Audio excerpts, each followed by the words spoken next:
And the thing is, everyone's like, you need consistency. You need to post every day. Yeah, you do. But there's some times where you just go so beat down and you don't post for a few weeks because you're like, dude, I need to recharge so I can actually deliver a quality product again. And it's one of those things that's just the way our world is, right? There's so much value in there's like social merit, right? Yeah. Like it's a social currency and people are all fighting for center stage. Right. You're not going to take center stage with your first post. When we're leaving Fat Joe's house, or before we leave, after we have the deal done, Drew and I are counting money in the living room, and whose living room? Fat Joe's. So you're in his living room counting money? Yeah, counting money, and it's one of them. The Jordan 1 Fragment Epi. Yep. That was $100,000 shoe, right? $100,000.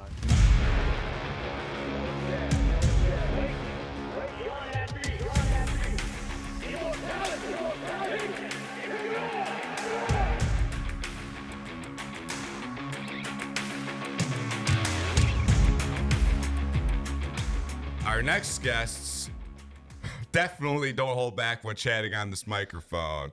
They have an amazing shoe company, and they are boys from college. We caused a lot of ruckus with them.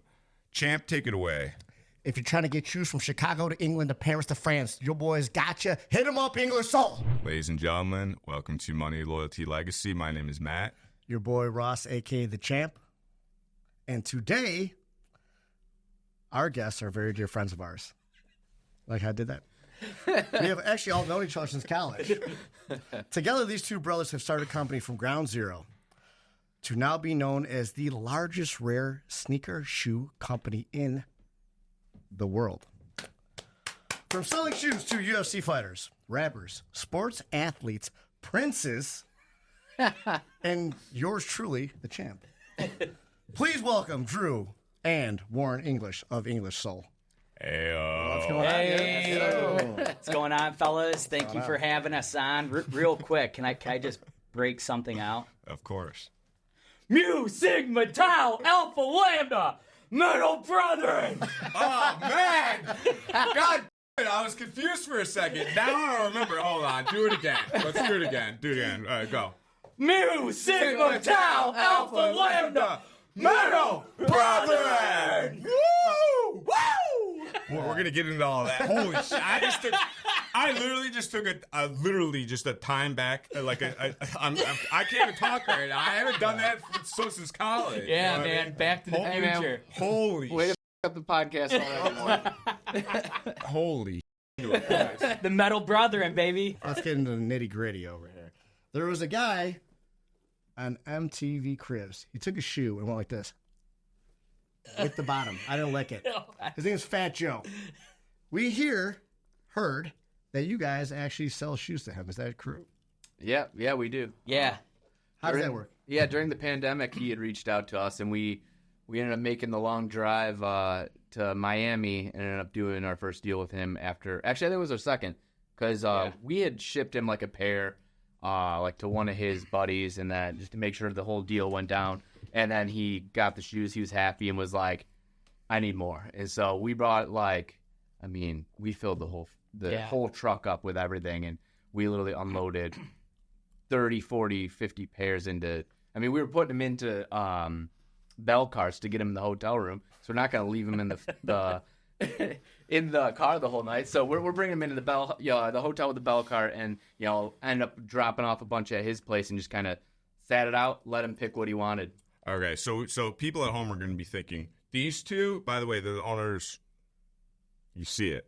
That's right. Yep. English Soul in the building. Now, people at home are going to be thinking, how the hell did these two, Fat Joe just reached out to you guys out of the blue, abracadabra, here we go. Like, so how did that work? Like, how did he get a hold of you guys? You know what I mean? At this point, like, because I guarantee you people are going to be wondering, you know what I mean? People that might not be familiar with your brand. Drew knew a guy that was boys with him and reached out to Drew. It was just a guy with Terror Squad, and right. A guy we talked to. He's known for shoe collectors. His name's Mayor. Shout out Mayor.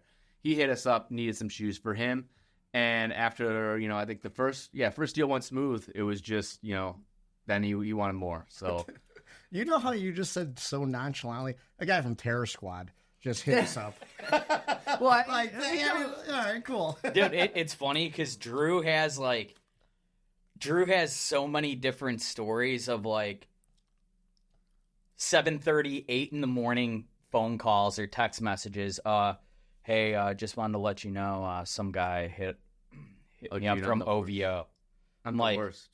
Oh, I don't really? know who people are, and Like, to be honest, I don't really care. No Yeah. disrespect to them. I just don't care. Like I'm more like I care after the fact. If I deal with someone and they ended up being cool throughout the whole process, I'm like, oh, dude, that was dope.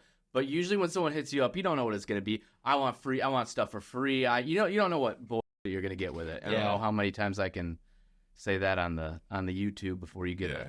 No, we'll mute it. But we gotta go back. So you guys are laying up pairs of shoes. Where are you guys at? You're at his house? At his apartment. Or It was his house in Miami. And you're putting them on like what? Like carts? And like Well, how are you transporting? When we got to his house, it was just unloading it in the trunk. But when we were staying in the hotels, we would literally load. Bell carting it in. Yeah. How many shoes did you bring? Like, so he already knew that he wanted to buy X amount, and then you're like, well, He's just like, I want to see a bunch of stuff in person. He was like, show me a bunch of stuff in person. Yeah. Let me check it out, and I'll make a decision on what I want. And there was like a few pieces that he was like, I for sure want these. The rest, I got to decide what I'm feeling in the moment. Bring it all. What was the piece that he wanted, and how much does that piece cost? So he wanted. I didn't say how much he paid for it. I'm saying how much you guys selling it for. So he had wanted the big piece of the collection that he bought out was a 1 of 2 made Jordan 11 OVO, and so it was a black and a white pair. Came in a pack. 2 of them ever made, and actually they were sampled around the time that Drake was leaving Jordan Brand, so they got sampled, and Drake didn't even get them. So as soon as he heard Drake doesn't got these, I need them. It was, I don't know if it's like a flex thing, like, oh yo, they got your brand on it, but you don't got these, so he wanted those, and there's 2 pairs of each made in the world, and we actually just got the other pair, so we've literally had our hands on 100% ever made. We still got a set of them, and those, I mean, it's one of those things that can go to auction for up to 100,000 each. It's one of those things where like you find the right person, they'll pay. Now he didn't get got like that, but that's one of those things that like it's name your price, because you'll never get a chance to get it. You want it? Show me. It's kind of one of those things. And with Sotheby's, they've been dropping tons of stuff on Sotheby's, and they sold a 1 of 1, allegedly 1 of 1. It's not 1 of 1. They said it was, but not 1 of 1 Yeezy sample that Kanye wore for his Grammy performance. It sold for what, $1.8 million? Yeah. That he wore for a Grammy for performance. the Grammy performance. Yeah. So it's one of those things where it's a name your price thing. He saw it, he wanted it, we brought it down, and he was like, okay, bring some other stuff. So paint the picture for the viewer at home watching this, right? So you guys are like, oh, well, we're going to meet up with Fat Joe. Describe the ambiance, describe his home, describe how he was. Like, take us into that scene. I want to know what that dump looked like. Dude, I mean, how many people can say that they just say, oh, he just pulled up to Fat Joe and gave him just like describe the thing so people at home listening and watching can kind of get a visual in their minds. Remember how it started though? I don't. The first 45 minutes, we're sitting in our car with freaking COVID sticks up our nose. That's actually how it started. Well, I was going to start even before that. Okay. But, like, me, I've always loved hip-hop music and rap music. Always been, like, a fan of Fat Joe's music. Drew's like, yeah, we got to drive to Miami from Michigan. We're meeting up and we're doing a deal with Fat Joe. And I'm like, yo, word? And Drew's like, yeah. Like, Drew's always, like, the level one out of, like, the two of us when it comes to, like, because there's so many guys that, like, we've sold to or whatever that, like, from when I was a kid, I'm like, man, 14-year-old, 20-year-old, 30-year-old me is kind of hype about it, It's like, I love digging in the crates crude. DITC, Fat Joe was with Big L. And I was like, yo, we're really gonna, that's wild. And Drew's like, yo, chill. And fortunately, we had that, 2-day drive where it was like. We did most of it. Actually, no. how it started. We leave at like 5 or 6, or no, 5 or 6 p.m. Terrible time to leave to go to Florida, by the way. Terrible. And actually, it might have been a little earlier, but we got somewhere in like Florida. We get to Florida at like 5:30 in the morning. Yeah. And Warren, mind you, he's driving and he's just kind of trooper. He's a trooper, right? He's driving. And the problem with Warren is Warren will keep you up talking with him, and he'll drive 15 hours, 10 hours, whatever it is, right? And then he'll switch off at like 5:30, like, all right, bro, you got to drive now. I'm like, yo, we're still driving? No, you kept me up talking the whole time, and now you want me to drive when you're tired and I'm tired? And then I get in, I drive an hour and a half. I'm like, dude, we're done. Yeah, we're cashing out. We're gonna stop in here. We're gonna pass out in this crackhead hotel, whichever one we found, because I'm literally seeing animals running across the road that aren't there. You know how that is, like that finals week type of thing where you're like driving somewhere and you're seeing stuff you know isn't there. For sure. So that's how that starts. And then we get to his house. So you guys pull up, like, what does it look like? Like, is this like a Scarface Palace, or like, what does it look like? What it looks like is like it's just like a secured, beautiful home. It's in a gated community. Gated property. Yeah. We pull up with our Ford Fusion. And they're looking at us like, what the fuck? Asking for Fat Joe at the door. Yeah. They're like, yeah, he knows you're coming. We're like, oh, yeah. You're like, all right, well, wait here. And this dude's like, these guys are idiots. Yeah. Ford Fusion pulls up looking for Fat Joe. Okay, yeah. We'll see if he shows up. Yeah. We'll see if he shows up. What's in the car, though? Yeah, a Ford Fusion on 10. With two white boys in it. Yeah, okay. Right. We look like fans. And so we were sitting there. He finally, I got a call. I'm like, hey, we're outside. They're not letting us in. He calls him in and he's like, all right, man, over that way. I don't want to be too specific. You called him on the phone? Yeah. Fat Joe directly, not like an agent. Or no, Drew's got his like phone you talked to him number. directly. Yeah. Okay. Like, he would just, before we even went, like, he was one of those guys who's like, I'm building out my collection. Show me something new. And so I would get FaceTime calls. I'm not joking, once a day. Really? Of like, anything new come in? What do you got for me? Yeah. Like, what did you know he was calling you? Like ahead of time? No. Just I get a missed FaceTime call from Fat Joe. I'm like, oh, call him back. And I'm not trying to sound like oh, I missed a call from him, but like he'll call. We're with family, and you know my nephew will be around, and my nephew wants to see who's on FaceTime because the whole how little kids are. He'll pop over and he'll be like, who's this? And you're like, oh, this is Joe. And he'll be like, hi, Joe. Yeah. And so we got a video of him even talking to him on FaceTime when we were there, like doing like a family get together. Yeah. So what's Fat Joe doing in the face? Is he like sitting on a gold chalice, like a gold big ass chair, like with a Versace robe on? Like what is he? What is his FaceTime interaction? He's just chilling on the couch. He's just trying to look for some shoes, man. Yeah. Like sometimes it'll be like he'll be chilling at night. I think he's bored. Like, okay, I want to see what's out there. Like he's a sneaker fan. Like he is a true sneaker fan. There's rappers that get into this because like the clout. Oh, so and so's got this one-of-one shoe. It kind of adds. It's like it kind of keeps their names in headlines. There's some people, not all, but there's some that they realize the value in that, and there's nothing wrong with that. That's great. It's smart, right? It's free marketing to keep your name in headlines. Right. But that guy, if they made it and he doesn't have it, he'll be like he has to have it. Yeah. He has to have it. He's a true sneakerhead. It doesn't matter. He wants to know the story behind it. Like he's like, okay, what's this shoe? Tell me about it. Don't like that story. That's not for me. Mm-hmm. He's not just like but how rare is it? There's guys that are like, oh, it's rare that that's gonna pop off on the internet better than this shoe that no one knows about. Like he's a true sneakerhead. So like he'll be bored and it'll be late and he'll be like, yo, check in, everything good with you? And what else you get in the mail? And so he'll just want to see stuff, and he'll be like, yeah, I got something in the mail I got to show you.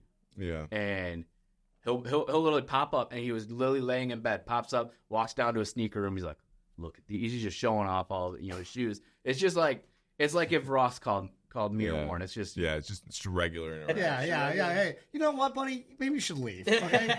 It's like Fat Joe. Okay, cool. Talk to my nephew. Get out of here. Come on. Say Ross called you. Yeah, it's gonna be like that one day, brother. But what would he? What was he like? What was his demeanor like? He obviously has a big fan base, but like, how was he like? What was he like? Cool as hell. It was like kicking it with you guys. Yeah. Literally, like very easygoing. You talk shoes, you do a little business, you talk about other stuff. Yeah. Just laid back. Like it wasn't like he was unapproachable at all. He wasn't like big. He was and that's what I big like league in you or anything like that. He was cool as hell, man. You'd share some stories about your family and his family, and he'd ask questions about us, and it was like chilling. He's cool. He did want a deal on stuff, but who doesn't? Yeah. So, and that's respectable. Right. And I think what he's done is actually genius because, think of who listens to Fat Joe? We listen to Fat Joe, right? The whole TikTok age. Do you think they know too much about Fat Joe before? It's just they're not familiar with that. And through sneakers being still like the center of like pop culture with hip hop and stuff, and him being so reputable with sneakers, he's kind of crossed that gap of like, you look at, you're like, oh, Nelly has his time, right? Yeah. Certain age is just like, oh, like you get to the point where kids are like, oh yeah, my mom listens to that music, right? For sure. He's transcended it, which is, I think that's the hardest thing, because once you get big in a certain generation, how are you going to get the next generation to care about what you're doing? And his music, it's people know all of his stuff because he's been smart with how he's, stayed relevant in the space, right? Yeah. With sneakers, with touring, he's not doing like the freaking Carnival tour where they're like, all right, we're showing up at the St. Joseph County Fair in Sturgis. Yeah, you know what I mean? And he was hosting the Wendy Williams show a couple years ago when she got sick or had her issues. Nothing against the guy. He hasn't really put anything out, right? He's been featured. He's come back around. I'm gonna tell you, Lean Back has been playing in my head the entire time we've been talking. It's like I can't get out of my head since you brought his name up. It's just like playing in my head over and over and over and over again. Yeah. And also, he played a dope character in that one gangster movie in New York. Do you remember the name of it? I forget the name of it. This is a Warren. Warren has Carlito's Way? No. Well, no, it wasn't Carlito's Way. It was. I think John Leguizamo was the main actor in it. Fat Joe's a boss of like a gang in it. There's a bunch of different gangs. It's based in New York. I forget the name of it. It was a good movie though. I don't got it. He played it, but he was a good part in it. Yeah, he was pretty good. Yeah, he was pretty good. Like he has a massive fan base. You can see like he is relevant still. You always see him.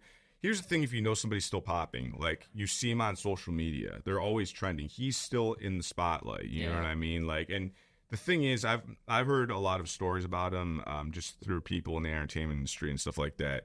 He is a very well-respected and feared person in real life as well. Yeah. He's got a reputation. That's why I asked his demeanor, because people don't know. He was a gangster. Yeah, he was a gangster dude. Yeah. His Terror Squad has a very prominent and respected reputation in the hip-hop scene and in New York in general. You know what I mean? Like, people that they had beefs with and stuff like that always say, like, those guys were, like, feared by everybody. You know what I mean? So that's something that a lot of people may not know, but he's very well respected, but at the same time he's a gentleman to you. Well, the thing is like, correct me if I'm wrong, there's a lot of guys that talk a big game but aren't really about anything. The guys that are usually about stuff, like, they don't want problems over some sneakers. Like, they're chilling. Like, why do they want problems over a shoe? That's a life that I don't need is in their past. Shoes. I want my shoes. And it's like, in general, selling shoes to people, like, you're not worried about like selling shoes to, and this, I'm not saying this is Fat Joe, but like in general, we deal with people of all different backgrounds, right? We've sold to people that are dope dealers, right? Again, not related to him, but those guys, you're not worried about the guy that's like got a ton of money as a dope. You just want his sneakers. You're worried about like the 17, 18, 19-year-old kid who's trying to be like that guy, but doesn't have it like that and is going to shoot you over shoes, Yeah. So all that really just to say, like, the guys that are really about this stuff, like, they just want their shoes, man. Like, they might be feared in other aspects of their life, but if you got shoes, they want shoes. They're cool. Yeah. Wouldn't you say that's kind of been the thing? No, for sure.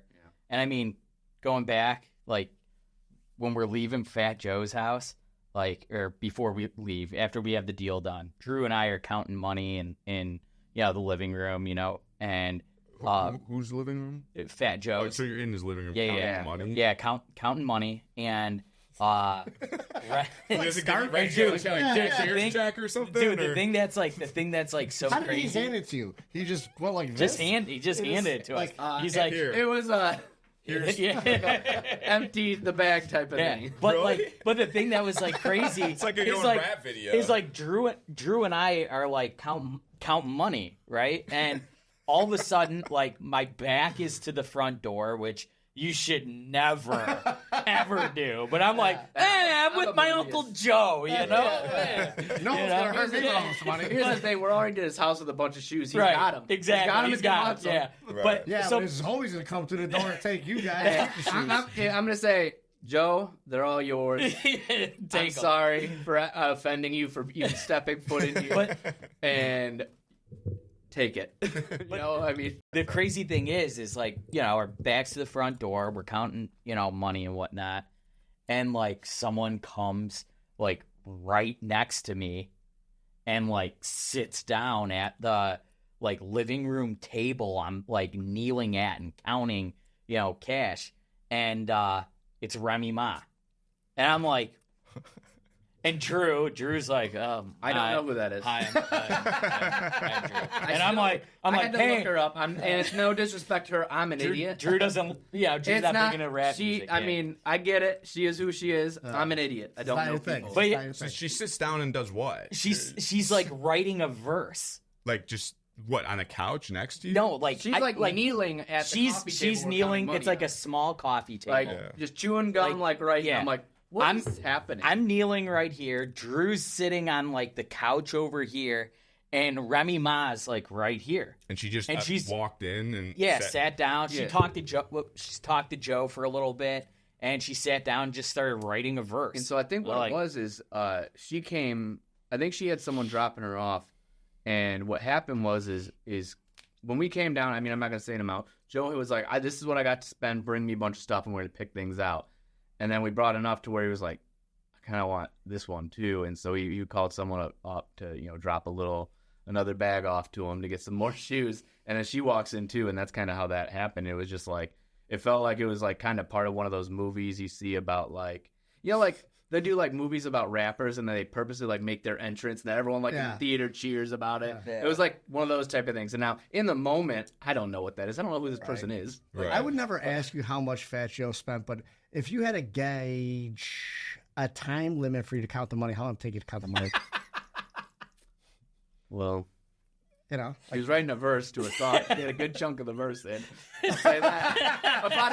About a verse. Like how fast take you count money? I mean, it's no I'm surprise to messing with people you guys. that know Fat Joe's collection is one of the Extensive. best 100%. collections Yeah. there is out there. in the world. Out there, yeah. Like, why not like a cashier's check or something? Like now you have to go across. Man, you're the, I know, you're the but one with the gangster podcast, not me. I know, but well, I'm just saying, like now you guys have to go across state lines with all this cash. I mean, like, just Well, watch- it worked out because we had other stuff we needed to buy in We drove Florida. and spent Yeah. money on inventory. Came back with inventory. because it looks like. You pull over, it looks like drug dealing. To be quite, I mean, realistically, who We've does- been pulled Oh over. no, Yeah. no, we were selling shoes. Like, what Yeah. state trooper that's not familiar is gonna Yeah. like take that? Like, believe you guys? We drove to Truthfully, New York one right? time. New Jersey. Oh no, New Jersey. Yeah, yeah. It was like Hoboken or something. Yeah, I mean, how many times are you going to pull these two guys out of a car? Like, we got out of the car. Right, and then all of a sudden you got a significant amount of money. It looks kind of like We've Yeah. actually been pulled over by drug task force before, and Really? and Yeah. so Pennsylvania Turnpike. Yeah. Shout out to the state troopers out there. we were doing a meetup. Warren and I Warren drove from Chicago, picked me up at 10 a.m. We drove to New York, like edge of New York, New Jersey, Yeah. yeah. They were coming from New York. We met them in New Jersey, and we drove back same night, just there and back. Get back at like 7 a.m. But we get pulled over, and so to kind of shine light onto what you do in that situation, because you don't want to be driving across state lines with that money, like you said. Yeah. And so what we do is we were buying inventory, and we pull the money out with Chase, and if you have receipts with all of it, they'll ask for it, and you'll be like, hey, here it is. They'll count all of it. And you got a receipt showing you the date and time is right around that time that you're traveling And with the it. amount. And they actually don't give you too much of a hassle. But at one point he was like, hey man, do you mind if I take a photo of all this? We have a contest in my group chat to see who can find the most money when they're old. And he's like, I'm also going to use this as like a teaching tool too to show the young troopers what clean money, good money looks like. To be fair, I'm sure. He maybe didn't say that, but I think you and I decided that's what. Fact and fiction blends when you're driving to New York and back in one day. But it was something like that. Like, yeah, can I just, I gotta get a photo of this just, for record. Why is he going in your bag of money in the first place? No, well, he asked, do you have any guns, drugs, or cash over like $10,000? Oh, he asked that. Yeah, so we had we're not what? gonna lie. We had. God, you guys are such great little 50 years, schoolboys. 60. I'm like, no. You pulled me over for a tail light. Kick rocks, buddy. What are you talking about? So you guys are driving around getting exclusive shoes at times. Sometimes you're selling. Sometimes you're getting exclusive shoes, right? Yeah. So why are you guys driving everywhere? This is during COVID. He had just had they had just had their daughter, and it was one of those things that we're like, hey, we're just not gonna fly during this time just to be safe because she was really little. Okay. And so it was one of those things where we're like, all right, we'll just drive it. Okay. Yeah. So who are some other big name people that you guys have sold shoes to? Just so the audience that doesn't know who you are gets kind of can gauge how big your guys' company is, because a lot of people probably, especially on our channel, we're just starting it out. A lot of people aren't going to know who you guys are, right? Except for people that we. I mean, they better. Oh, but you know what I'm saying though, right?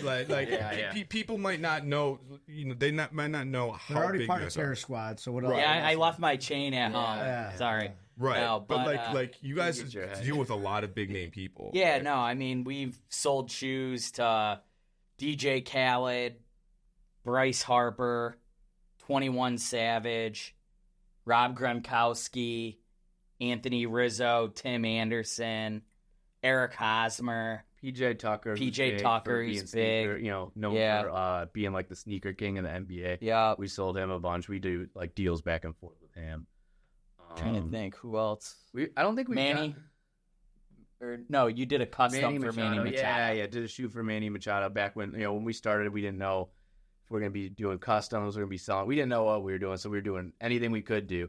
And so I did a custom shoe that Manny Machado wore during batting practice against the Tigers. So I got home from work, I flipped on the TV when I was living in Detroit, and he's taking batting practice in the pregame wearing the shoes I did for him. Yeah, that was pretty cool. I don't think we've not completed a deal with Lil Yachty yet. We've been trying to find a few things for him. He sent us a list the other day. Yeah. How does it get to the point where you go? Oh yeah, Juelz Santana from Dipset. Hey, yeah, I got a funny story. Yeah, Juelz Santana. Juelz Santana from Dipset. That was like I said, 99% of the time we play it cool. We being me. 100% of the time he plays. I don't. Cool. It's because I don't know who people are. I legitimately don't know who. I swear, dude. I know. Juelz Santana. I like Dipset. That's the bandana on his head. No, he didn't. He didn't. I wish. We have a photo with it. Yeah, we do have a photo. If you want to pull it up, yeah.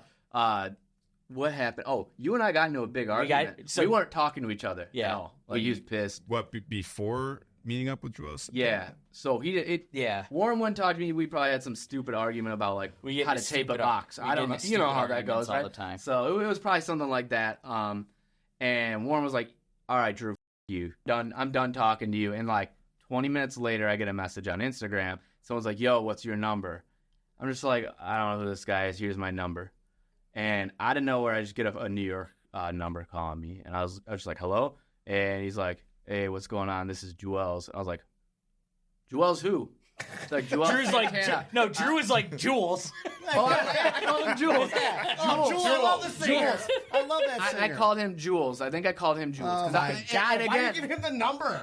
Why did you just give your Drew number and I out? got into a fight, so I wasn't even. So- I wasn't talking to him. I wasn't checking Instagram. the guy asked for the phone Why is he number. getting all the rappers? He get like Yeah, he wasn't scanner. checking in. So, But some random dude just says, "What's no, your it number?" was like a manager type of dude where he had photos with rappers. And So you knew he had some sort of like he had social a photo with proof. rappers, and I Yeah. could tell they were rappers. Yeah. And I saw that like some of the artists he worked with were major labels, so I was Yeah. just like, "Here's the number." Okay, And all right. that guy didn't call me; he just passed the number to as I called him, Juelz at the time. Juelz. I didn't know. Dude, I'm not joking. Like, it's not Juelz. an exaggeration of how bad I am. I had no clue who it was. I literally said, hey, Warren, I know you're pissed at me, but some you're rapper... going to want to do this. No, it wasn't even that. I go, some rapper hit me up. I don't know anything about him. Do you know who Juelz Santana is? And Warren's like, shut the f*** up, dude. You're just trying to get me to talk to you because I'm pissed at you. I was like, dude, check our DM. A guy asked for my phone number, and some dude named Juelz Santana called me on the phone. I talked to him. Don't know who he is, but he wants shoes. And Warren's like, you know, that's like one of my favorite rappers like ever. Like Dipset? He's in Dipset. And I was like, that sounds familiar, Dipset. I know that. Okay. He's like, Cameron. I was like, oh, yeah, I know who Cameron is. Okay, yeah. Cameron, yeah, Cameron. I know Cameron. I'm like Jim Jones. He's like, I'm like balling. Cameron. And Warren went from like, Hating fuck you, Drew, we're done, to like, what does he want? Like, what are we doing? Like super excited. What should I wear? Yeah, right. Yeah. Well, obviously a huge jersey. Dipset, Yeah, for sure. And so we ended up driving out to, I think it was like Allstate Arena. He was. It was out over by O'Hare.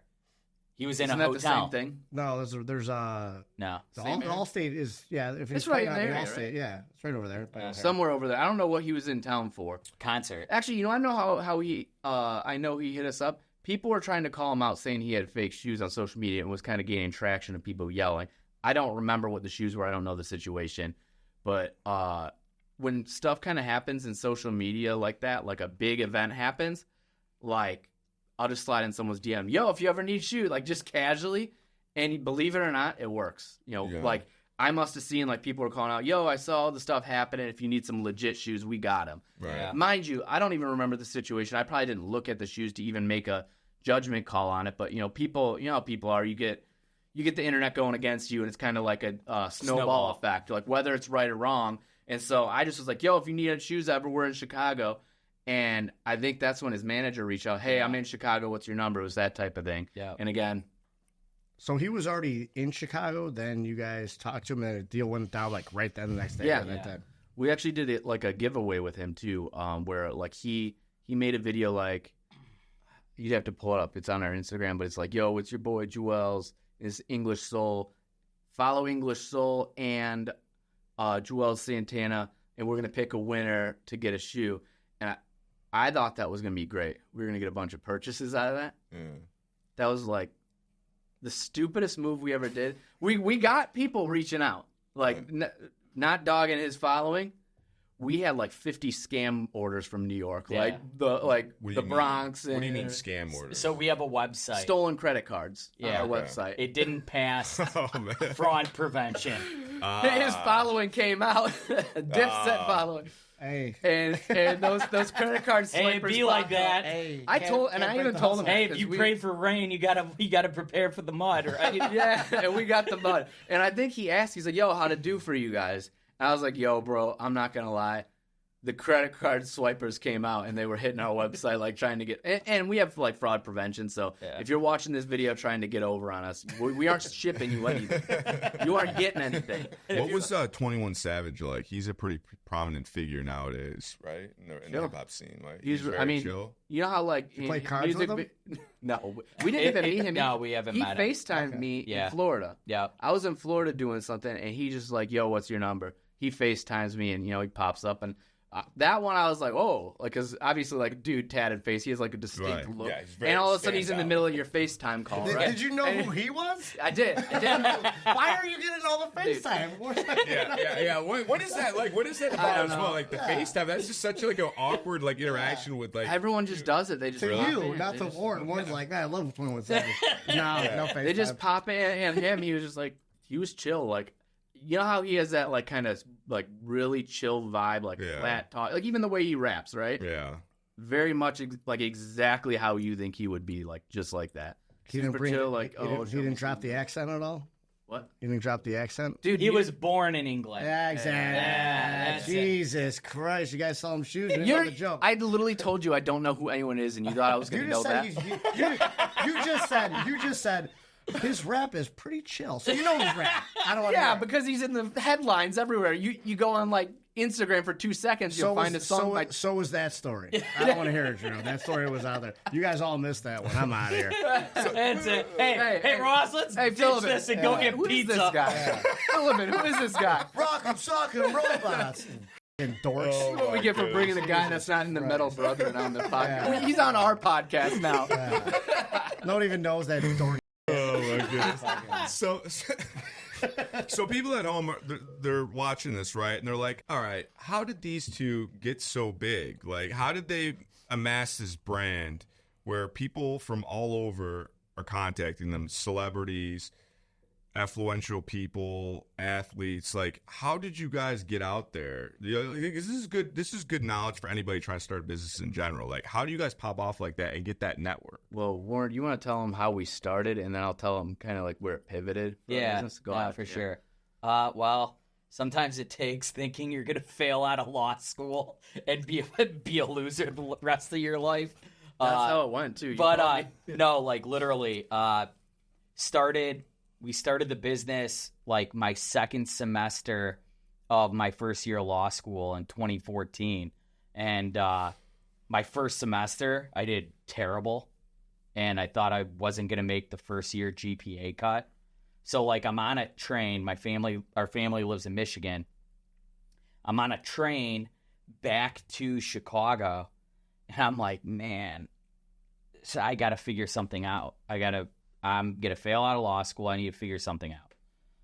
So I come up with like a business plan. I've always loved sneakers. Yeah, I'm almost 40 years old. We grew up in the Jordan era, right?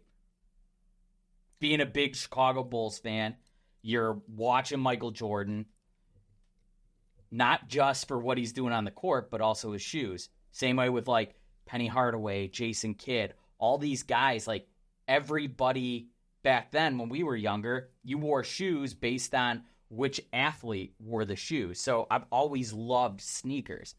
My foot hasn't grown since I was in 7th grade.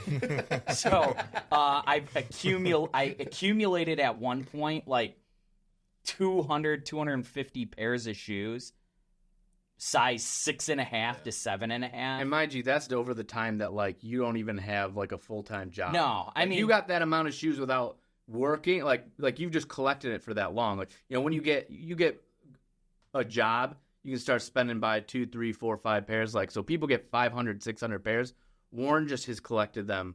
The biggest sneakerhead I've ever met in my entire life. Any trivia about sneakers, he knows it. Like, there's no illusion of who the sneakerhead is in our business. It's Warren. So yeah. I would disagree, but whatever. So you guys, you're amassing shoes, right? So like, how do you get in? You have a business plan, right? So how do you get? So I'm getting to that. So I'm on the train ride home. I'm drafting a business plan. I call up Drew. I go, yo, I got an idea for a business. You know, you want to hear it? And he's like, yeah, sure. What do you got? Because at the time, he was an electrical engineer. He worked for a company in Detroit that did like robotics for Ford or something. Built the robots that built like aluminum cars. We did the programming and design for that. So that's what I was doing. So I go, it's a sneaker business. And he's like, I don't think it's going to be as successful as you think it's going to be. Did say that. Yeah. But I'm down to try, you know? Yeah. So we started it my second semester of my first year of law school.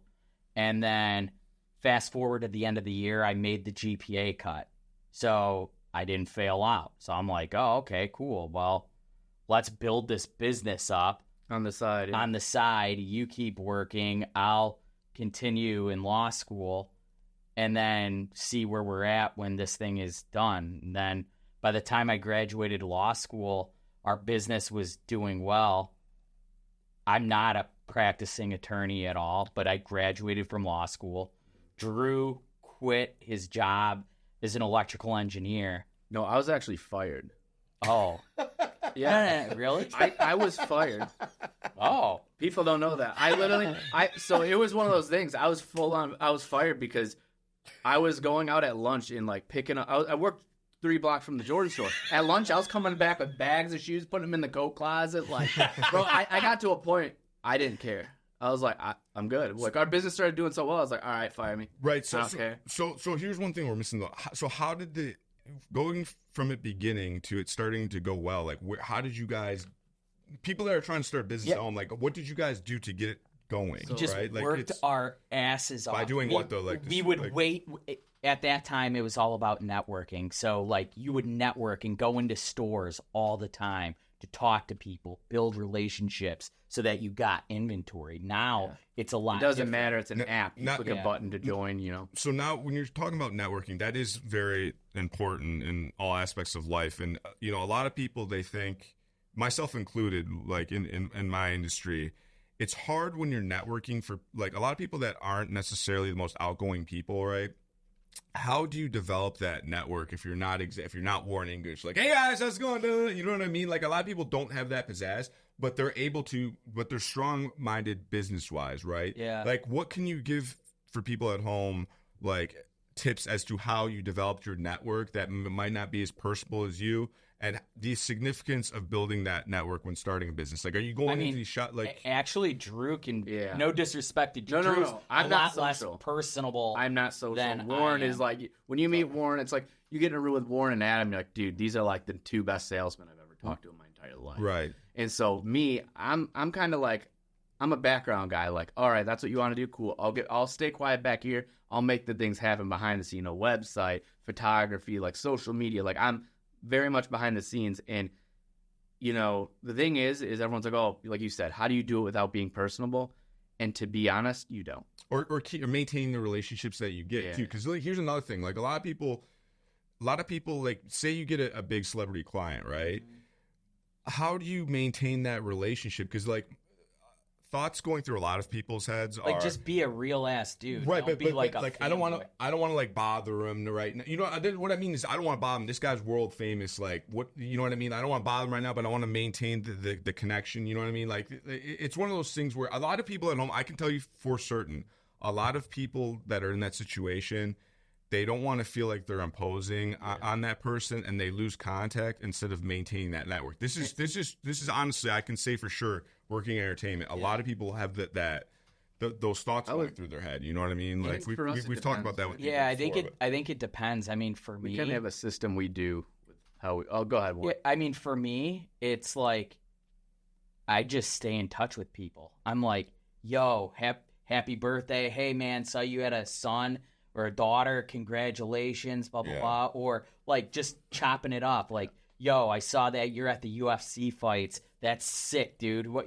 was your favorite fight of the night? And, like, just talking to them the way I'd talk to you guys or you know? To your point, there's some people, you know, regardless of how nice you are to people, you may be imposing because they're not trying to have that type of relationship. right? Yeah. They want their shoes and they just want you to leave them alone. Like, Yeah. flat out, that's what they want. And so we kind of read the situation.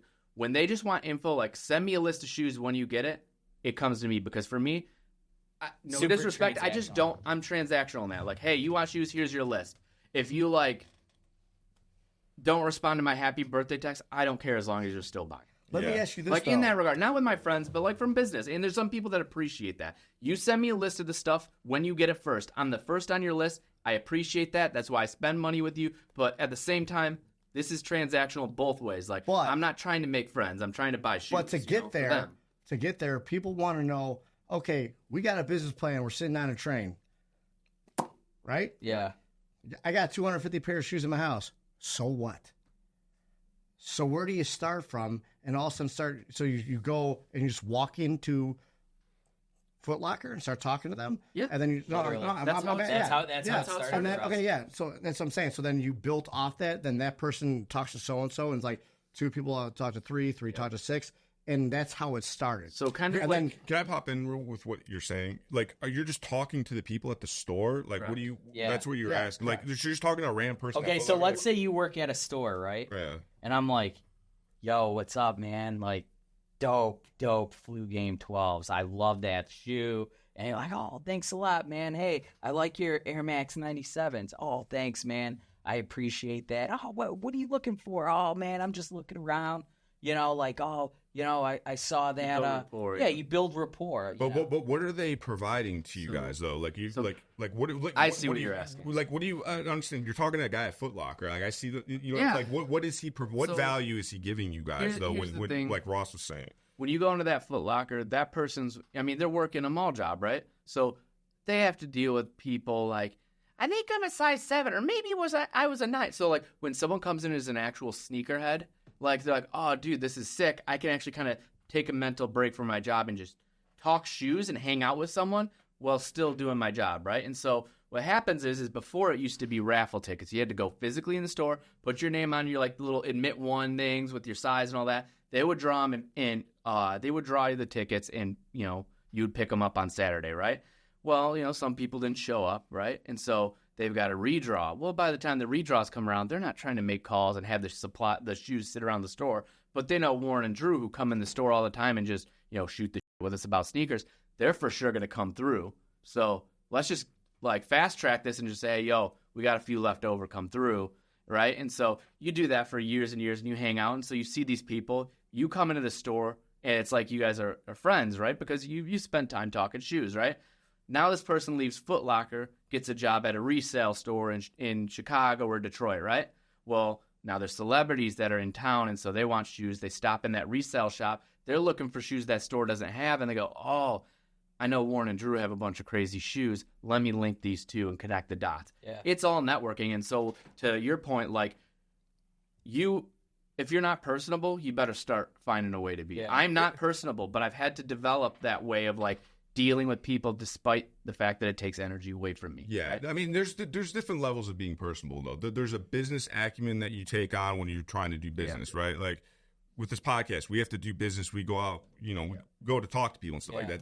That's a variation. That's business personable. But there's also, I haven't talked to such and such celebrity in 6 months. Like, I want to maintain that web for a potential purchase that they might make. Yeah. Hey, how are you? Blah, blah, blah. You know what I mean? Yeah. So it's different, though. You know what I'm saying? And I mean, you got to feel it out for each You got to see the style based on the person. But there's no in between. They either are cool with it or they're really not. Yeah. And you can tell based on their response, like there are times where I'll have guys where I'll be like, yeah, this is super transactional.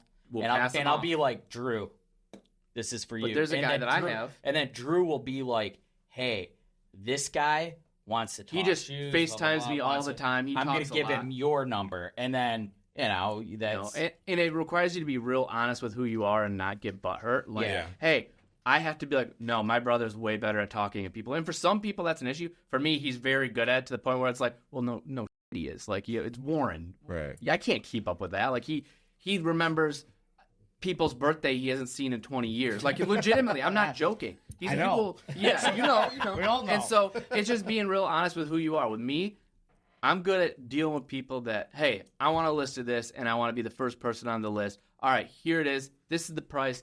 If you buy more pairs, this is the price. And just getting them all the info and leaving them alone, and then they go, okay, I'll take all that. Yeah, And some people, they don't want to be like, so did you need anything, blah, blah, blah, blah, blah. Like, hey, how's everything? Because there's some people that are bad at it. And the worst thing you can do is be bad at it because you're waiting for someone to hit you back because you send them a list of shoes, and then you send them some like, hey, man, happy birthday to your kid, like 20 minutes after you said it. And you're like, dude, you're trying so hard that it's actually annoying. You should just not try at all. So we're talking about networking. So do you ever try to expand your network with some of your celebrity athletes or rappers, musicians, whoever you guys have that are celebrities? Are you ever like, hey, Fat Joe, why don't you hit up I literally just had this conversation. Like, yeah, I mean, when you build a relationship with some of these guys, what they'll actually do some of them, what they'll actually do is they'll be like, yo, one of my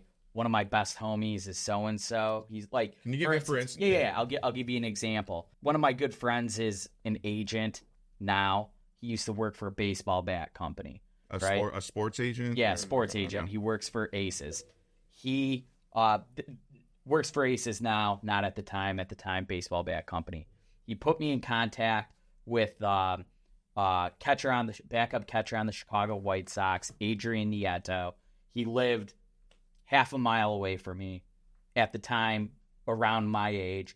So we had a lot in common. You know, he liked playing FIFA. I liked playing FIFA at the time. We talked shoes. We talked, you know, music, all that stuff. You know, got in tight. Adrian's still he's still a very good friend of mine today. Still talk to him, everything. We ended up building a strong relationship, a strong friendship, and he was childhood best friends, good friends with Eric Hosmer, who was World Series champion, Gold Glove, All-Star. He's going to be a Hall of Famer. He introduces me to Eric because Eric's looking for sneakers, and that's kind of how that works. It's like you do right by someone, and you don't act like a fanboy jerk off. Like, I mean, I get it. Like, there are times where it's like, yeah, pictures and, you know, doing the Instagram story or whatever, it can help business, can also hurt but it. also it can paralyze it. Like, rarely do we do that anymore. Like, we don't do it at all. We don't do it at all. Well, the thing is, but the premise behind that is you guys are business professionals and you own a business, right? Yeah. So you're not going to be like, you know what I mean, like fanboying when you own a business, right? You over time, because the thing is, a lot of people that have never been around celebrities before, they don't know how to act around them, right? Yeah. So it's like once you guys start, you know, developing your business and it starts getting bigger, and then you start getting celebrity clientele, then you become kind of numb to it because then it just becomes part of, you know, regular interactions. Yeah, but a lot of people don't know that, though. You know what I mean? So they don't have no idea what that process is like. That's why I'm kind of trying to get the details of that. Yeah. A lot of people can't relate to that. There's right? also kind of a second negotiation process that happens when you're dealing with celebrities. So the referral thing works well, I've found, I would say, in athletes. Yeah. Because there's no competition. With celebrities, they don't want anyone to know who their plug is. That So makes they don't sense. want to, like, they'll shout out some store down the street that gave them free shoes or whatever. They'll never shout you out because they don't want anyone to know where they get all their rare stuff, right? And why is that? Because they don't want other people to have It's a access. secret. Yeah, That's because the guess what? sauce, Your bro. honey hole. Hey, So we'll take the shoe game for example, right? Is there like a limited number of those honey holes? Yeah. Okay. I would say. All right. So There's by probably the under- celebrity keeping it secret is like, I want these exclusive shoes. I don't want that competition. I don't want to get upbid. I don't want someone to get the shoes that before I get them. So I know that I got the Warren and Drew. They can And give I me whatever. need no one to know about them. So then the other big celebrity can't get these exclusive shoes either. It's just they're mine. They'll refer some people, but it's almost like it's a little bit of like a heat check. Like you're never gonna get like a rapper of like high level be like, oh yeah, by the way, I'm cool with Drake. Here's his phone number. Yeah. They're gonna find someone that maybe it's They're never someone's assistant that like They're wants never one going to cool- go to the same level or let someone up They're- higher. no, they're not always gonna give let someone them go, that type to of know, money. to know that they Yeah. can't touch him. I can give him his number because he can't touch where I can get at. It'll be like an assistant or someone that Correct. wants one pair of shoes, not a guy that wants a million pairs of shoes. And another example of this, right? Fat Joe deal. We're down there in Miami. This and is DJ, a second. this is the same deal, same same deal, transaction, okay. same time. DJ Khaled also has a house down there and lives down there. And the whole time we were down there, Khaled and some of the other guys were trying to figure out what Joe was buying. Yeah, because they want to know, like, oh, is he about What to do you mean flex? they're trying to They figure- want to see what shoes he's getting. Yeah, like I was getting a phone call from a guy that, you know, Khaled knew, like, oh, you're in Miami, you know, what are you doing? I'm getting down text there? from What are you another getting?" guy. He's saying, getting, hey, what do you? These don't release. So to kind of finish the story of how we started, right? Yeah. We started with the stores, right? Yeah. As the game changed, networking became of very little value, right? They switched to apps for raffles because raffles were rigged. Well, they were rigged for people like us that would come in and network, right? Right. You know, because, hey, do I want random person and their grandpa and 50 people they brought to the store to get the shoes to sell them? Or do I want this guy that comes in all the time, talks with me, and kind of gives me a mental break from my job to get them? I'd rather him come in because I like talking to him.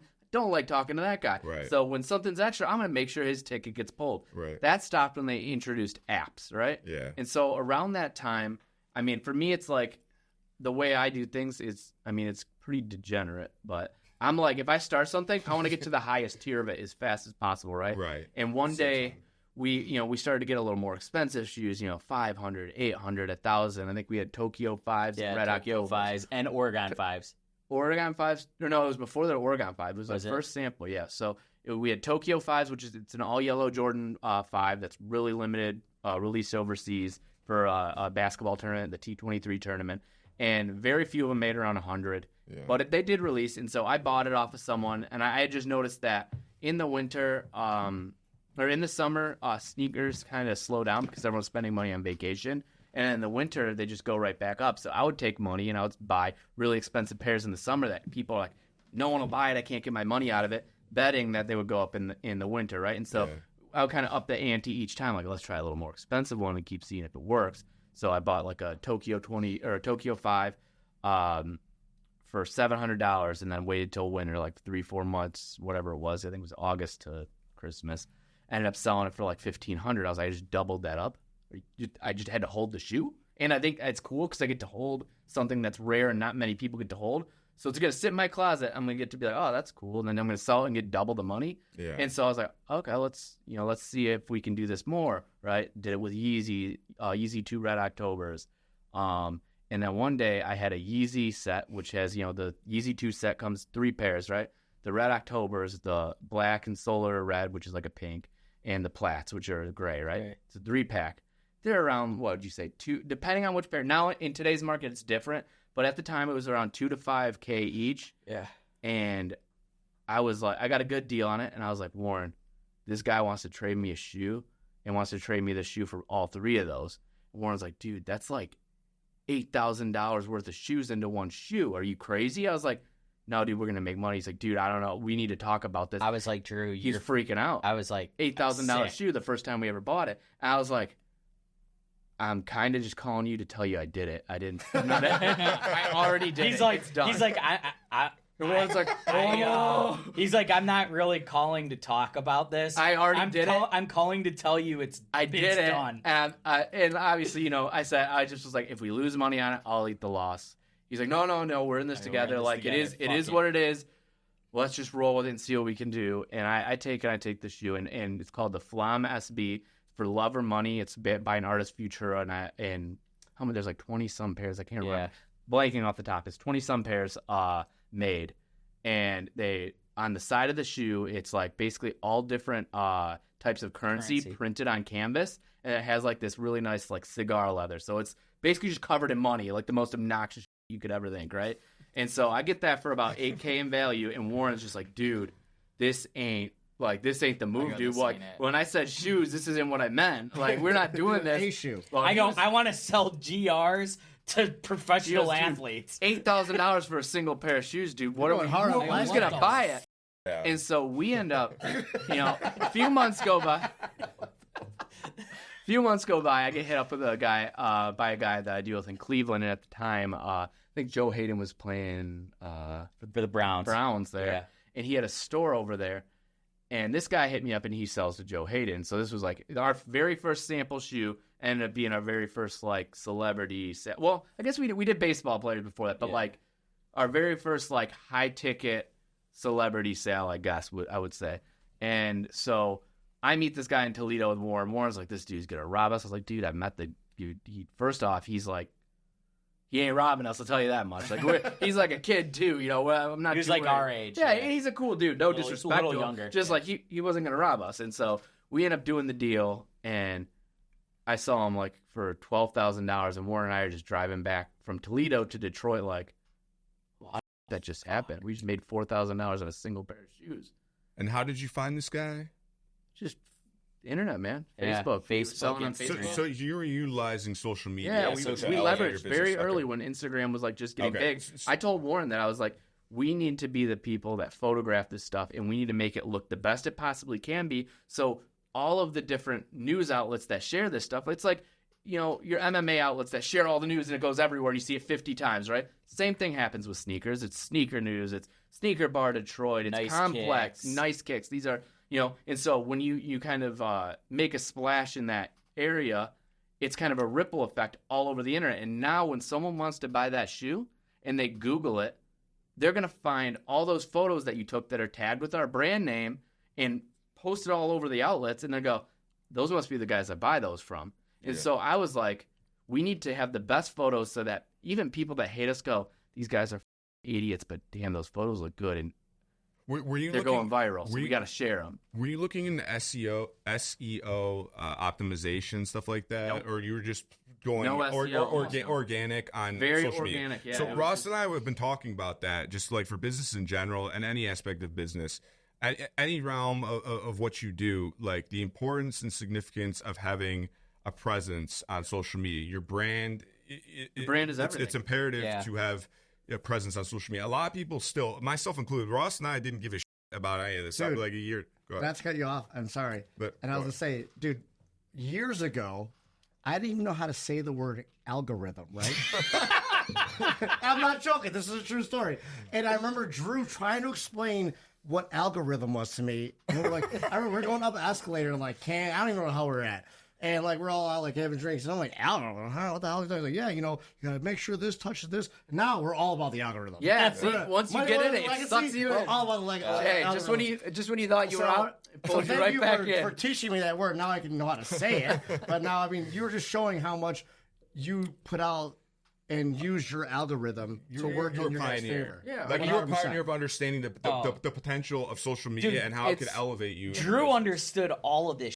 I've like understood me, for years, and though, and not to flex on that, it's just I played music, right? What's the worst thing someone can do to you on the side? Or, hey man, check out my mixtape. Oh yeah, throw it on the ground. You know, like when someone comes up to you to try and get, like, that's the worst thing you can try and get people to check out is, hey, check out my band. Yeah, dude, give right? No one wants to check out your band. Is it true if someone drops a link in your DM, are you going to listen to it? No, you're not. Yeah. So what was I that came though? from that background of playing music and trying to get people to listen to a product they didn't even want served to them. Yeah. And so did it through guerrilla marketing. And, early on I would, like, when Facebook and MySpace were still a thing, I would create, like, software that would go around in, like, famous bands' comments. When people would, like, comment on, like, oh, you're my favorite band, the software would automatically like their comments. And so they'd get a notification that, like, at the time, Key to the Midway liked your post. It would do it 1,000 times. And so people are like, who the fuck's Key to the Midway? Wait. You created this software? He's an electrical engineer. He's an engineer. Like, I'm a jerk off. Like, we always. Again, I'm good.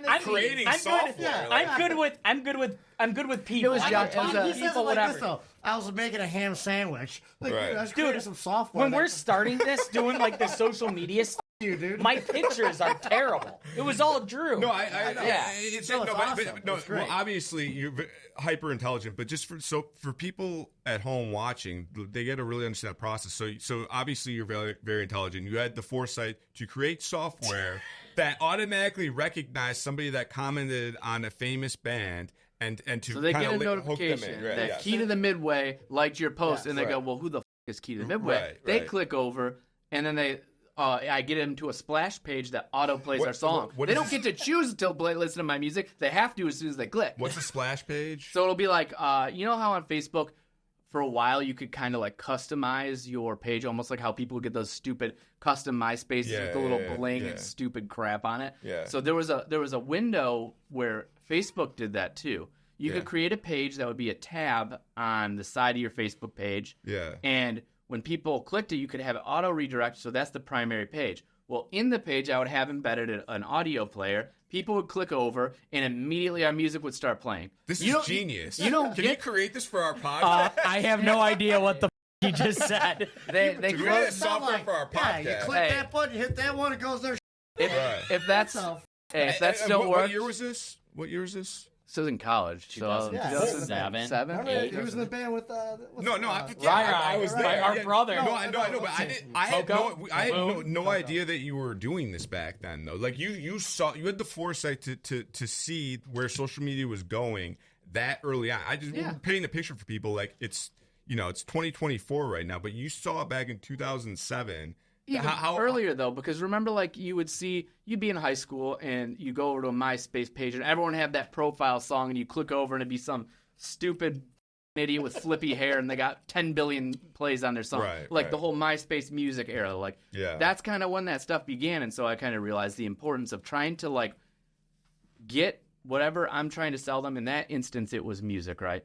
Get into that funnel of, like, hey, there's all this traffic running in this direction. Well, let me try and just kind of put my little branch out in there and funnel some of it my way, right? Yeah. That was the whole idea is like, hey, anyone that loves, I don't know, at the time the band all-time low or Fall Out Boy or one of the mainstream pop rock bands, right? Okay, well, if you like them so much you're going on their Facebook page to comment knowing they're never going to even see it, let alone comment back, you really like this you are a fan, right? And so I want to make you find out about my band, because if you find out about my band the same way, you're going to listen to music, you're going to come to shows, you're going to do the same thing you're doing for them. And so the whole idea of me getting involved with shoes, I didn't care about shoes. I think I had like Diesel shoes. Yeah. Whatever shoes he gave. I had no shoes. But I was like, you know what? I could do that, but for shoes, and people like shoes. They don't want to listen to my band. Yeah. Like, I mean, this is genius, though. Yeah, honestly, it really, because like people are always thinking of ways how to get their product or their brand or whatever they're trying to push to the world. People are always trying to think of these ways. Dude, he's the brains of this operation. Yeah. I swear but the thing is now at this point, it's very, and you know this, it's very mainstream now. If you can control the content, you can control the traffic of sales, right? If your content is always great, they're gonna find you. Yeah. Like, people undervalue, like, oh, I can get a cheaper photographer, I can get a cheaper graphic designer. I want the best. I don't care about the cheaper. So for me, like, obviously I do a lot of our stuff. I do contract some of it out, but like 95% of our photos 99%. I do myself, because I found out early on that, there was kids selling shoes in Facebook groups. They're selling the same shoes as I have. I got it for $100 cheaper, but theirs is selling faster, all because they took their mom's camera that was $5,000 and their photo looks better because they put a little bokeh, they took a cool photo and people Drew almost nerded out right there. I mean, you know what it is, the blur, the focal blur, right? So they got a cool photo and they sold that photo was worth $100 more. And so I was like, okay, that little kid did that. Let me learn how to do that. And let me also try and get shoes that people can't get, because if I can get shoes people can't get and I can get the best photos of them, I can almost like extract all the marketing out of that product. Right. So obviously quality is important, and you had stated that like quality and just being persistent pays off. But how long did it take you in the newer age of social media? Forget the MySpace days, but say as we progress in the newer days, how much content did you have to put out? And was there ever like, man, is this gonna work? Because a lot of people, they start on social media, they're like, are we gonna make this? Is this gonna happen? With our podcast. Did you hit a wall? How long did it take everyone? How long did it take you? And how did you get the mental clarity to keep pushing forward? And how long did it take you to kind of get? Now we're getting traction. Mm-hmm. That's important for people to hear. I would say, and the thing that's interesting is because everyone's like, oh yeah, we're gonna, people that don't understand, and it's no disrespect, they just don't get it. It's like, oh yeah, man, we're gonna do this and then we're gonna go viral, and it's like, oh yeah, you're just gonna go viral. Like, you're gonna do this thing, but you're just gonna go viral. They don't understand the work that gets behind it, and you could put 10 times more of the effort into a certain podcast that you think is gonna hit, and it doesn't hit, and then one that you're like, all right, we'll bring this dude on and do it, and that one just goes nuts, and you're like, this sucks, but everybody likes it. And what it comes down to is taking a concept, delivering it, and then coming back and going, okay, what did we do right? What did we do wrong? What was the difference between this one that didn't do well? What is the difference between the one that did well? And then not caring as much about the result. Because if you're doing something for a result, you're not, if you were doing a podcast day one, because you're like, we're going to kill it on the first one, you'd be done in like a week or two, because it takes a while to get traction. You got to do an emotional roller coaster. Yes. Yeah, you're like, we're this was stupid, we're dumb, we should quit. And then you're like, you get one that does a little better, and you're like, all right, I think we can do this. But the key of it is like, if you're doing things for the sake of going viral or for making money off of we're going to do this and we're going to sell ads. We're going to start a YouTube channel because we're going to monetize it, and that's why you start it. You won't be around. You do it because you like it, right? So. But nowadays everybody is thinking, how can I monetize? That's just a fact. Yes. No, the whole passion for all that's all.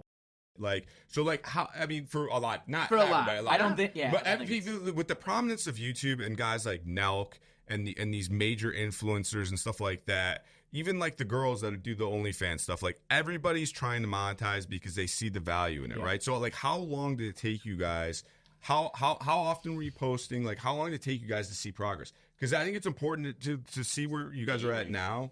Yeah, how long? And I was daily posting. No, but for how long though before you started seeing? So a lot of people are probably trying to do this at home, and they don't realize like they quit and they don't realize how long it took you guys. So how long did it take? Not saying your 5 years to business, get- a business. A business. 4 or 5 years to get a little bit of traction. Okay. It So- was like the DJ Khaled thing when he put us on his Snapchat and all that, and people are like, oh, yeah, like you guys. That's, People need to hear that, Yeah. though. You know what I mean? No, 'Cause it it's didn't not happen too- overnight. You no. got to put in the it's work. not You 2 got to grind. posts. It's not 3 posts. Yes. It's hundreds Years. of like posting it and going, wow, that sucked. Archive, delete. You know, Years. And it's one of those things where it's like you got to have like a short memory with that stuff, because the thing is every time you create a piece of content, you're putting like your blood, sweat, and tears into it, thinking it's gonna land, and it fucking flops. You get 10 likes on it, and you go, dude, why do I even try? Yes. I spent hours on that, and what it comes down to is, you know, you may say like the passion thing is dead, but you wouldn't keep trying if you kept getting 10 likes on something over and over. You know what I mean? Yeah. Like, you still have to care about what you're doing.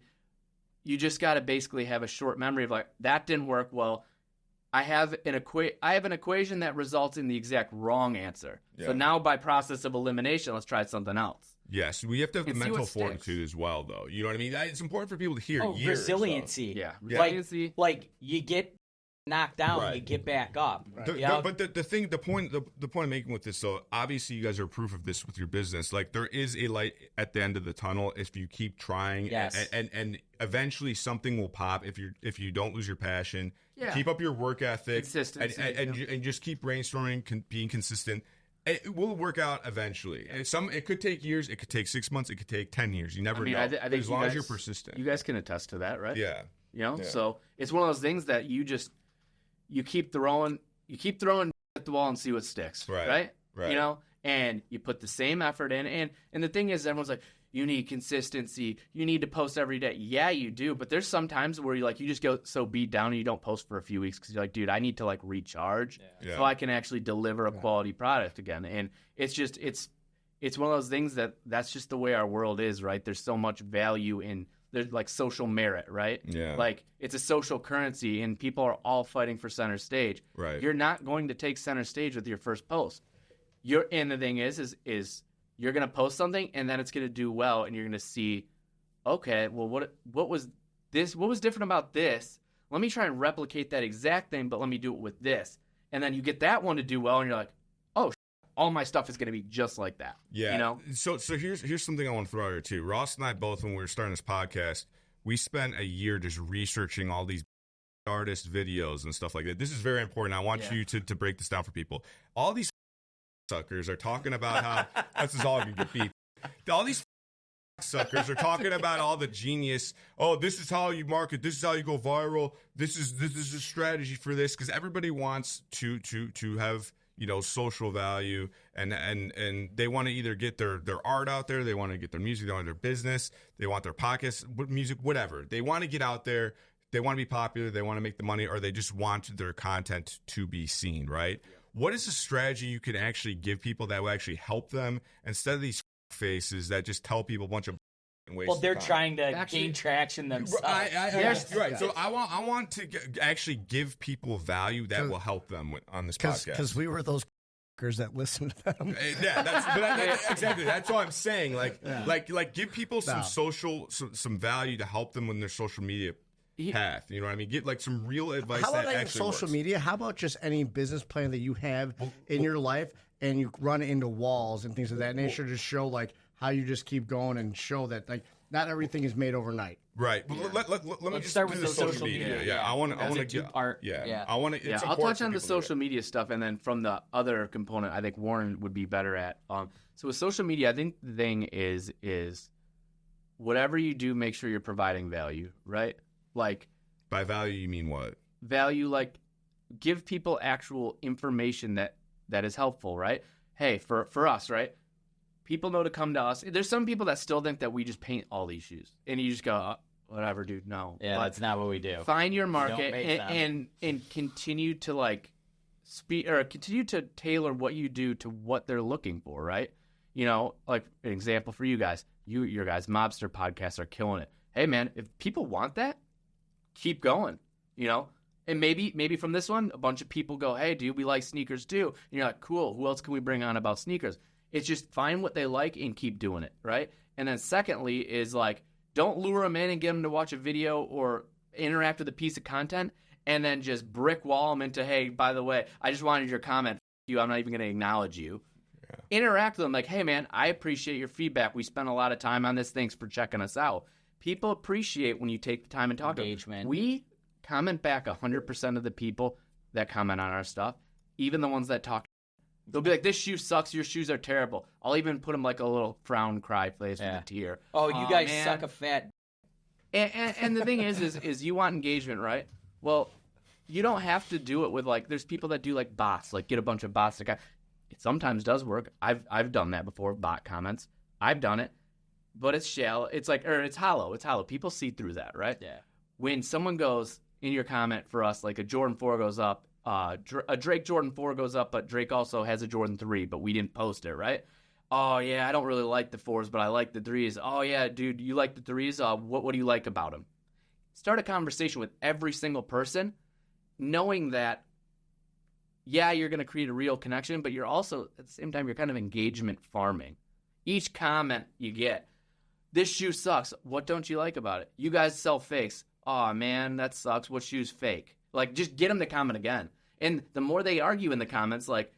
We get people arguing with each other in the comments. Does that engagement help with the algorithm? Oh, yeah. Okay, so take notes of this, people. Like, commenting, shares, saves. Any kind of engagement helps with the algorithm to get whatever they're trying to get Responding out there. to messages. Messages. DMs now, they're saying DMs. They responded to the DMs. They're respond to the DMs. There's basically what they do is they take accounts now, and they just came out with a video the other day.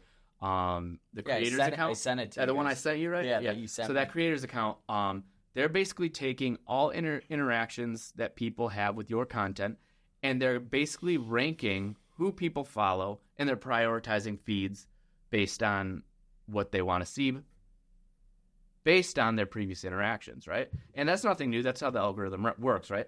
But they mess with it from here, So the more you can get someone to do with it, whether they take and they share it to all their friends, great. A share means that's valuable. You thought it was good enough that you shared it. So when shares start spiking, then your views start spiking. You start landing on Explore. Your shares save. If someone saves it, it's because they don't want to lose that post. They want to refer back to that. Well, I mean, because all this stuff, it's common sense, but it's just not broken down that way. The act of me saving or sharing proves its value. Just because I liked it, I could have just done it just to be nice. But if I actually went through sharing, saving, responding to your story to follow up with something you posted, and I responded to it, well, that means that I actually gave a shit enough about that content to do more than just heart it. Hearting it, I mean, I'm sure it has an effect of like, but actual meaningful interactions of like responding, messaging, commenting, sharing, saving, those are things that I think they're targeting accounts, and they're trying to reward accounts that increase those engagements. Because, I mean, Ross, if you go look how many posts of ours do you think that you clicked save on? That I clicked? Yeah, on ours. Probably none, right? No. Right? So I click like. No, yeah, right, but right. But we're being honest. This is great information, honestly. So you click like. If we were Joe Blow off the street and we had a sneaker store and you found it on your page, you probably wouldn't even click like on the photo, right? Zero chance. Yeah, you're doing it because you like us. Because of the ops, bro. Yeah, exactly. Right. So does this correlate with YouTube as well? Like, I think save to a place or watch later or something like that? I admittedly don't do as much in YouTube, and I should, and I'm trying to get more into it. Yeah. I'm starting with the shorts because I can convert reels that I've already made into the shorts. Right. Our goal is to get into that a bit more. Okay. What I've found with YouTube and what I've heard with YouTube from people that do that really well is it's a numbers game. You're not going to get, you guys just passed your 1,000 subscribers, right? And they're almost at 2,000. Yeah, so you're past 1,000. So the requirements for monetization, I don't really know it that much. I think it's 1,000 subscribers. And then how many minutes of playtime? It's like 5,000 hours of watch. It's time. Something of, and what's great is I'm not positive, but I'm pretty sure that's what. With a podcast, that's easy to do because each podcast is like an hour. Well, if people watch it though, it's not necessarily easy. No, I shouldn't say easy. But we got lucky, but we also had a kind of a strategy. Right? No, guerrilla marketing. There's view. We did that, but we had a strategy when we were launching it. Yeah. Though, 100%. It was a long time of watching a bunch of but a lot of other people out there watching don't know this stuff. That's why we're providing value right now. Yeah. Wink, exactly. Wink, right? Exactly. So interacting engagement, good or bad comments, any of that. All of it's great. That's all great. So we need one more tier from this. Something that maybe the viewers don't know. Like, what's another category that you could get to social media engagement or get your brand to blow up on and get a following? What's something else that's not so mainstream? I'm trying to think of something that wouldn't be like what. No, I don't know. I'm watching you. Because a lot of people don't know this, right? Yeah, so I want to give genuine help. And to people, admittedly, right? Like, admittedly, personally, I've undervalued social You don't media. undervalue No, it now. not now. But when we first started, I undervalued it. Drew was doing all this, and I'm like, dude, are you? We spend our time stupid? doing this. I go, this is stupid, right. And You didn't say fast that. That's forward. news to me. Well, thanks, dude. Fast forward now, that was the route to take, and thank God he just did it. Yeah.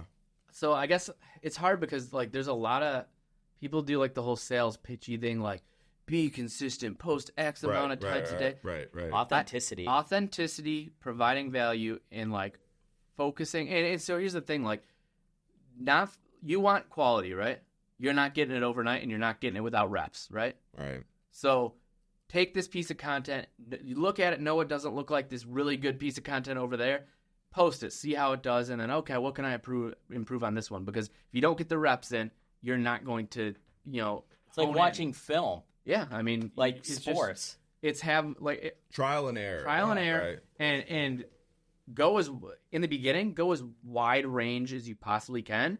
And then something will start to stick, and you're like, oh, as soon as you find that thing that sticks, be hyper-focused on recreating something that mimics exactly that, and see if you can mimic the exact outcome by changing one thing, right? So for you, right, you have a podcast that goes crazy with X, this person, X is the guest, whoever this is, right? Okay, well, who is someone similar to X? And can we kind of look at what we asked them and see what portions of like the podcast people watch, and so for you it's great. And like I said, I didn't mean to say it's easy. It's good in the sense that you get a high volume of content, right? Where you can clip it out and do shorts, and so those shorts get you subscribers, funnels, right? Shorts don't get you. Shorts don't help you as much with monetization or playtime, but they get eyes on you and people follow you. You get subscribers for sure. You do get subscribers on it, and the reason I know that is because all I've done is take our reels and turn them into shorts, and I don't do anything on YouTube other than just copy the content I was already creating for another platform and use it there. Yeah. And we're around 1,000, and I haven't tried, right? But it doesn't get you the view time you need to monetize. But it's basically one of those things where like, hey, we'll show it to people, and if they like your stuff, they'll follow you, right? Yeah. And so I shouldn't say it's easy. You have more opportunities to figure out what it is about your stuff that does well, because, hey, this whole podcast did well. Well, what part of it did they really like? And you clip it out and do them in shorts, and you find out which short kills it, and you go, that question, save that. Save that question. We're going to ask everyone that question. Right. And, I mean, you see it with people that are YouTubers. They have, like, a certain theme that they do, and they stick to it, right? And so they have that, like, Nas Daily Guy, 1 minute every day. Oh, for a minute? He's going to show me something cool? Yeah, I'm gonna. His thing is 1 minute. And the minute's up, the video's over. And so you find your thing that, hey, maybe it's a certain question you ask everyone. Like, you have that guy that went viral, like, hey, he walks up to cars, he goes, hey, what do you do for a living? And usually people are getting all pissy about it. And then they start asking, what is one advice that you would give someone starting a business where they could get to where you are one day? And then all of a sudden they're all about it, right? But that's their thing. Then they stick to it every time because that's what people are watching. Yeah. And so for you guys, you put out a ton of content. You can clip it into shorts on the videos that do well, and then you can really hone in and find out which question was it that got people there, or which conversation, and then you go, okay, how do we mimic that conversation in every podcast, in some way or another?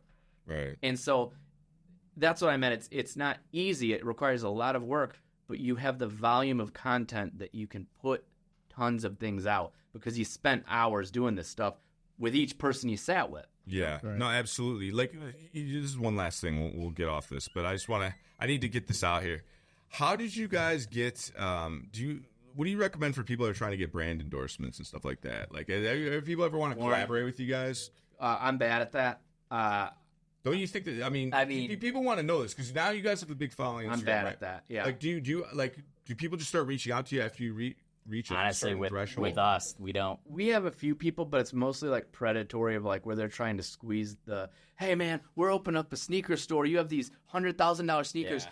We'll get them sold for you. Just send them to us. They're not going to get them sold. They want them in their store for their opening so that they get the free marketing. And so it's predatory. Right. And so we almost throw it out the window for us. Yeah. But his wife is really big into that. Yeah. She would be a great person to bring on to have like talk about how to develop like a social media account that from zero to 275,000 that monetizes their following. And because for us, our market doesn't you don't monetize our market. So you guys are pretty much at the point where now you guys are just like, we're sole rollers. We don't need nobody else. I'm not saying they're anything against that. But we're not even trying to use sponsorship. Our sponsorship is our own business. It's just got to be the right fit for you guys. Yeah, because most people that are reaching out to us in this space, and anyone that deals in sneakers knows it. 90% of the people want to use you and then draw. I mean, you lived in LA, right? Didn't you? Both of you did. Well, I've worked out. You've worked out there. Yeah. You lived in LA. Yeah, you know what it is. People want it. People are interested in who you are based on what you can provide, and if they feel that you can't provide anything, you don't matter to them anymore. I didn't provide nothing but a big left hook. Yes. So it's just like. Yes. So that's the sneaker market, it's all right? people just predatory that's looking the sneaker for market. How to get it. We got this crazy shoe. They don't. Hey, well, we won't have to buy it if we can get them to send it to us and use it, right? And so we have to basically go, okay.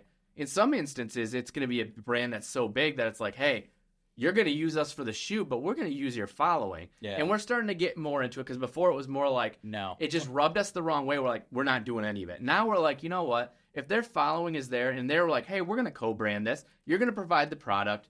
We can't provide that. We're not going to buy a $50,000 shoe, but you have that. We have 50 million followers. Hey, man, this might be a good partnership where we're actually providing the value for you in marketing. You're providing the shoe, and it's mutual to the point where it just makes sense instead of just like random people. Hey, I'm opening a store in Cleveland. Yeah, that's what I meant by collaborations. Do you guys ever reach out to people with large mass audiences and see like, hey, maybe we work something out and kind of take advantage of their following, not take advantage, but make a business transaction with them to where you can reach a new audience. We've done it with very limited so far. And it's got to be mutually beneficial. Right, but we are starting to branch into that. Okay. Not previously it hasn't, no. Okay. But now we're starting to get into an area where like we're working with different like shoe cleaner companies. They're talking, not even working with them, we're talking about where we could possibly line up to where it makes sense for both people involved. And so we're branching into that a little bit more now because we understand that, like,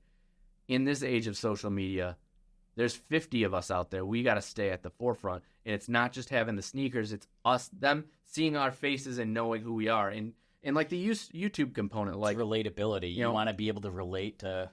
They want to know who they're buying from and a little bit of background. It's why people will follow YouTubers, right? And so we're starting to go, okay, before we wanted to be in the background. We want to show you the product and let the product speak for itself. But now we're starting to turn in like, hey, we got to sell ourselves. We're working on trying to build out a YouTube, getting people to help us shoot YouTube content and do all that. And more from the side of like, hey, when people, we notice like we're starting to do like, we're working with network currently, streaming and selling product on streams.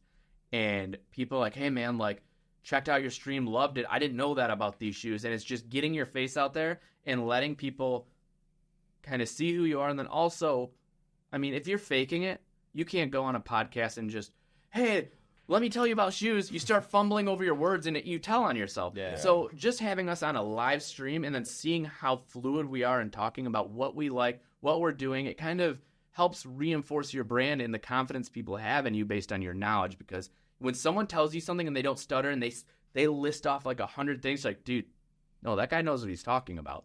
And so for us, what we're having is we're getting a lot of people that are getting into the same space as us. The gap of quality content versus, that we felt we had over others has narrowed, right?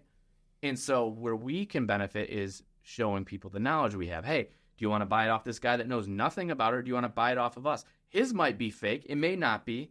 Or do you want a guy that's going to tell you everything about your shoe so that when you bring someone into your sneaker closet, you have this story like, and this one is this, and this. Or do you just want the kid that's going to go, hey, man, I got this shoe. They're worth $50K. And then you buy it. Yeah, this one's worth $50K. So you just bought it because it was $50K. Well, what about it? And sometimes they're fake. Yeah, some of those people, some of these newer guys come in and they get told a story. They don't know how to legit check a shoe, and all of a sudden they're selling a shoe for $50,000, $60,000, $90,000. It's not even real. And so, and to kind of tie a bow on it, it's like we're finding more value into getting our face out there, and not in the way that we're like, hey, we want people to recognize. We don't care about that. We look like jerk offs. I mean, look at how we dress. Like, we're just who we are. Yeah, you know, by authenticity and sharing knowledge and having people build faith in what we talk about, and them believing in what we do based on our knowledge. And so we're trying to basically find ways to put ourselves on the spot. Like, you know, obviously podcast, you know, you can edit things, right? But like live streaming, it's live. If someone pops in I literally go Q&A at the end, ask me anything about shoes. If I don't know what the fuck I'm talking about, I'm gonna start sweating real bad. Like, I've watched it. Yeah. I've actually, I logged on and I logged off just because I don't know shit about shoes. I mean, just, you know, I see shoes that are cool and I ask my homies for some shoes, pay for them. But I just wanted to make just like jerk off comments.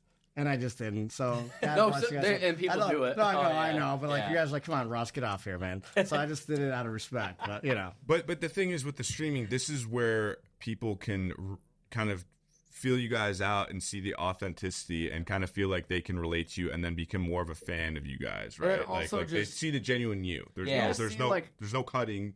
It's you guys. Yeah, and just to see how extensive we've built our knowledge. Like when you buy shoes from us, you're not buying it from someone that just bought it. We know, like. Someone can be like, hey, man, I'm a size 8 in this shoe. Do you got them in an 8? No, but I have them in a 7. Yeah, I can't fit a 7. Hey, man, I know for a fact that this shoe will fit you. I've personally worn it. I know everything there is about the shoe. How about this? I'll try one shoe on for you right now. I'll show you. I'll be honest with you. They fit big, and I'm going to send it to you. If you try them on, you can return them. Yeah.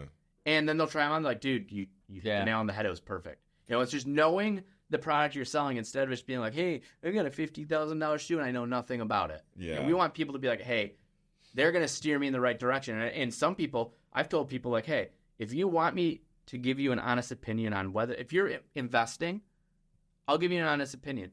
I may have a shoe that you want and you'll be like, hey, man, is it a good investment? I'll be like, if you really want it, you're not going to find it somewhere else, but I want high on this. I want higher because I know I have buyers out there that'll pay it.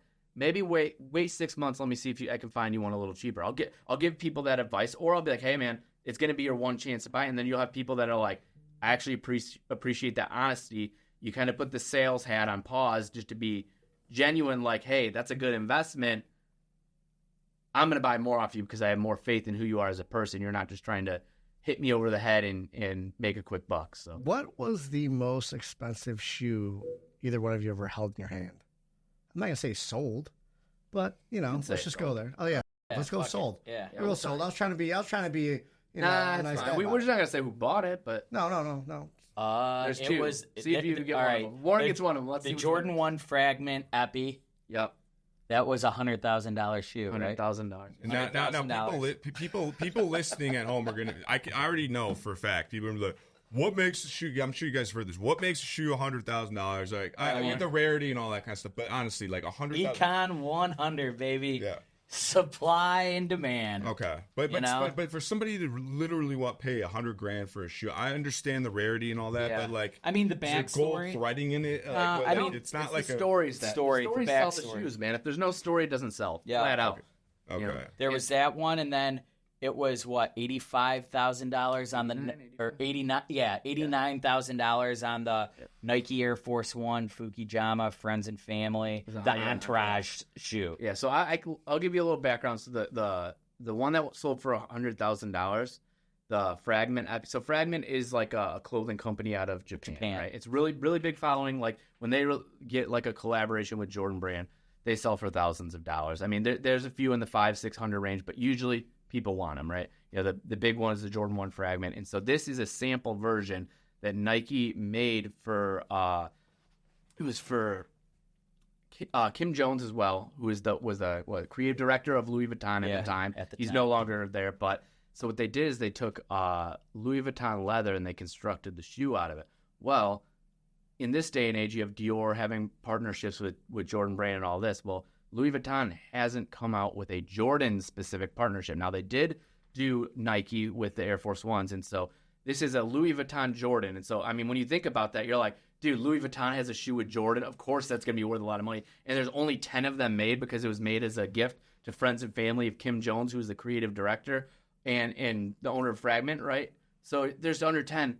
That thing just shot up because it's got Louis Vuitton associated with it. And even if Louis Vuitton releases a shoe in stores with Jordan Brand, it actually makes the shoe go up because, no, I got the shoe before they actually did it. And so the story gets better.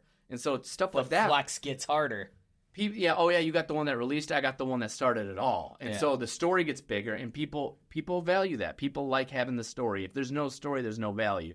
The Entourage one, that's the shoe. They had an episode of Entourage that was about sneaker reselling. They're waiting in line, and I think DJ AM was in the line. He bought the last pair, right? And he bought the last pair. The dude's like, Turtle's mad. He's pissed. He can't get it. And so all of his buddies are trying to pull strings. The guy that's the actor in the show is trying to get him a shoe. He agrees to pay for it and then loses. I think he loses his job. Right?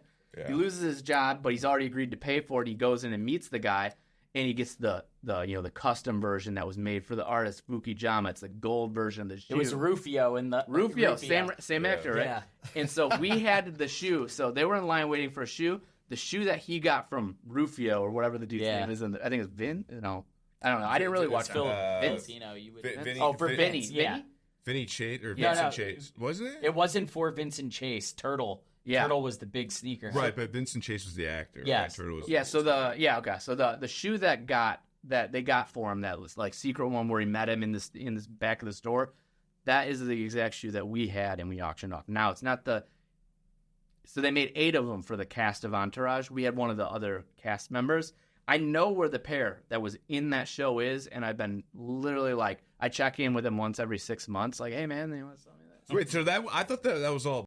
That was real? That's a real shoe. Yeah, that's a real shoe. I thought that was just They ended up making them for the cast. What was it? 8 pairs. 8 casts with their names. So each, because they had like the whole thing was the shoe was lasered, and it was supposed to look like almost like graffiti tagging, right? And so the difference in between each of the pairs, they're all the same except on the toe box they have their name on each shoe, the actor's name on each shoe, and it's laser. So that's the difference between all 8 of them. The one in the show, I believe, was I can't remember the guy's name now. I'm blanking out. The guy that played Rufio in Fukijama in that. His pair, I found out where that's at, and I'm not going to put any hints in case anyone was trying to steal that one, but I contact that guy. This is from somebody from the actual cast of the show? Yeah. Okay. So how did you guys know that? Like, it's just crazy to me because that's part of the game. It's part of the game. To know that about the Entourage cast, to know. Like, I mean, that's part of the game. You got to know where this stuff. Know who got it, how to get a hold of them, who's going to sell it, who's not. And it's just getting this stuff. It's a lot of sliding into DMs. It's constant hustle. Though. Yeah, always a hustle. Yeah, I mean, we were really good at Where's Waldo as kids. And it's scavenger hunts. This is literally grown-up scavenger hunt. Yeah. And I think this is another point that people need to hear is, I've seen clips of like Dana White goes, you want to start a business easy, it never stops. I know this for a fact. Warren and I, we talk all the time on the phone, and we're all talking together, Drew, wherever else, and I'll talk to you, and you're like, dude, I'll be up at 3 a.m. talking to somebody around the world. Yeah. So just to show the other people that are watching this, hey, just because you start a business, it's not a 9 to 5. Oh, it's not all sunshine and rainbows. It's never been a 9 to 5. Matt's up all night grinding away, editing and stuff like that. Like there's never an end to. It doesn't stop. And the thing is, people, you never know. It just keeps going. So people understand, like, people make it to the top, but they didn't just like wake up and go, okay, it's 8 o'clock. I ended at 3. No, the phone calls ring, things happen, and we don't stop. It doesn't matter what's going on. And as cool as some of the stories are of, you went to Fat Joe's house, or you were at DJ Khaled's platinum party, or you were on the field at Wrigley Field or whatever. 100 times more that happens is last night we're up till 2 a.m. building shelving units. Like there's so many things that like it's not all fun. Yeah. You know, I mean the editing alone. I sit up, I shoot 10. I shoot like 50 photos. I narrow it to 10 to do a 10 post carousel. And I spent 8-9 hours editing photos, and then they post it, and they either do well or they don't. I'm like, I literally spent a whole day editing that, and it just didn't do anything. And then you gotta go, well, fuck it, let's do it again. And you know what sucks is having stuff just not do well, and then have to do it again. Yeah, well, it's hard. The thing is, a lot of people. I mean, there's millions and millions and millions of people on all these platforms, right? Truly. And a lot of people will give up before they ever even see a hint of that light at the end of the tunnel, right? Like, you have to program your mind to go after what you want in life. And everybody experiences those, those valleys, right? You get the peaks and the valleys. But you have to, if you really want something, you have to believe in yourself before anything else, and you have to keep grinding no matter what. Think about the alternative. Yeah. What's the alternative? Oh, the alternative is I go and end up being a practicing attorney. That makes me sick to my stomach. Yeah. I don't want to do that. And the other thing is, too, that I don't think people, and everyone has a hard time with it. You just have a day where you're like, dude, what am I doing? I hate, this sucks. This sucks. Why are we doing this? And you got to kind of stop yourself. Because the thing is, when you work a 9 to 5, you're like, oh, I hate my job. Well, at least you can say it and move on from it. I've got to be like, I hate this some days, and then I still got to show up in ways like that. If I don't show up, we don't make money. Yeah. You know what I mean? Like, there's no one that can come in. Obviously we have each other, but no one can come in and carry the weight. You can have a shift on a normal job where you're like, all right, I wasn't my best and we're good. Like, you got to be on with this. Yeah. And then the thing is you got to kind of, cut off that inner monologue in your head that's telling you, like, dude, just stop. It's not working. It sucks. Like, you're not doing this. Like, you got to, like, basically stop that. Tell it to shut the f*** up, and then zoom out big picture and just kind of look at the trajectory. Because you're going to be going up, you're going to be going down, you're going to be up, going down. But, hey, if you zoom out, the valleys and the peaks they're not as high, they're not as low, and you start getting a trajectory of where you're heading. Yeah. And that's the thing, and you won't get an idea of that if you don't put the reps in. Right. You're not going to have an idea with this podcast until you get around 100+ videos, right? And the flip side, too, is it's like you go on with the social media influencers and the people that do like social media marketing, like the Gary V's of the world, right? They're like, I love failing, blah, blah, blah. They say all that stuff, right? Failing sucks. Failing sucks, dude. I mean, but you know what's cool is like failing, taking your licks, getting knocked the out and coming back out and making something good come from that. That's what they're saying, because if you take the stigma away from failing, learn to love failing. No one loves failing. They force themselves to love the idea of failing, to take the stigma away of like, I'm not afraid to fail because I know if I fail, it's just going to light a fire under me and I'm going to work harder. And then when I shoot out of that failure, Warren and I actually early on, we almost quit. We got scammed for $40,000 on a big purchase. And it was one of those things, we had done like $250,000 of deals with this guy, right? It's like 2015, right? It was when I lived in Chicago. Yeah, 2015, right? 2016. And like this one guy's like, actually 2016. We'd done $250,000 deals with this guy, right? He's like, yeah, man, my bank's being weird about bank transfers or invoice. They don't want any of that. We've done business. We did bigger deals than the $40,000. We had bigger deals. And the guy's like, yeah, just you have to ship me a pair of shoes anyways. Just toss the money in the box. And, that sounds stupid, but like you do that much money do that much amount of business deals with someone, you start being like, all right, dude, if he was going to get me, he would have got me already, right? So like, you ship in the box, and all of a sudden you're blocked everywhere. And you're like, I just shipped this guy $40 in a box. $40,000. Yeah, $40,000. I wish it were $40. And a zero. Dude, we went to this ass restaurant on Michigan Avenue called Howells and Hoods. They're out of business now. You're not going to get sued for that. It was around the corner from where Drew lived at the time. And we're like, we're done. We're like eating Parmesan cheese fries. Dude, it was terrible. And his wife is like, hey guys, it'll be okay. And we're like, no, I go, Courtney, we're done. I don't think you $40,000. Maybe his phone's dead. No, he fucking blocked my Shout out to my wife. Both of our wives are absolute They were saints. she was being an optimist, and we're like, no, we're done. But we're done. But the thing is, you guys came back from that though, right? Stronger, right? And I'm not making this up. We did more sales. We did more sales the month after that happened than we did any other month ever before. So and I'm not making it up. Yeah. It was one of those things that we were like, hey man, we just lost $40K. We bought this shoe for $250. The guy offered $3, and it's worth $320. I'm taking his $3. Let's just keep doing that over and over. And then we're like, wait, we don't need to hit top dollar and everything. We can give people good deals. We can cycle the money faster because we're so motivated to make that terrible situation disappear that we don't care about, hey, at least I'm choosing to take 20 off this. This guy just stole $40K from me. Like, 20 off, done. Let's go. Yeah. And let's just hustle. And then once you get out of it, do you think we loved failing and setting someone? We literally were like, done. We were done. But the thing is it's like, what comes for those things, if you get, like, honestly, as stupid as it sounds, is if you get the courage to keep pushing past them, is what is more rewarding, right? Yeah. People don't love failing. They love seeing themselves rise to the occasion after failing. Yeah. And our business did better after that. Yeah. And you guys also learn a lesson from it as well in some way. You know, like when you fail.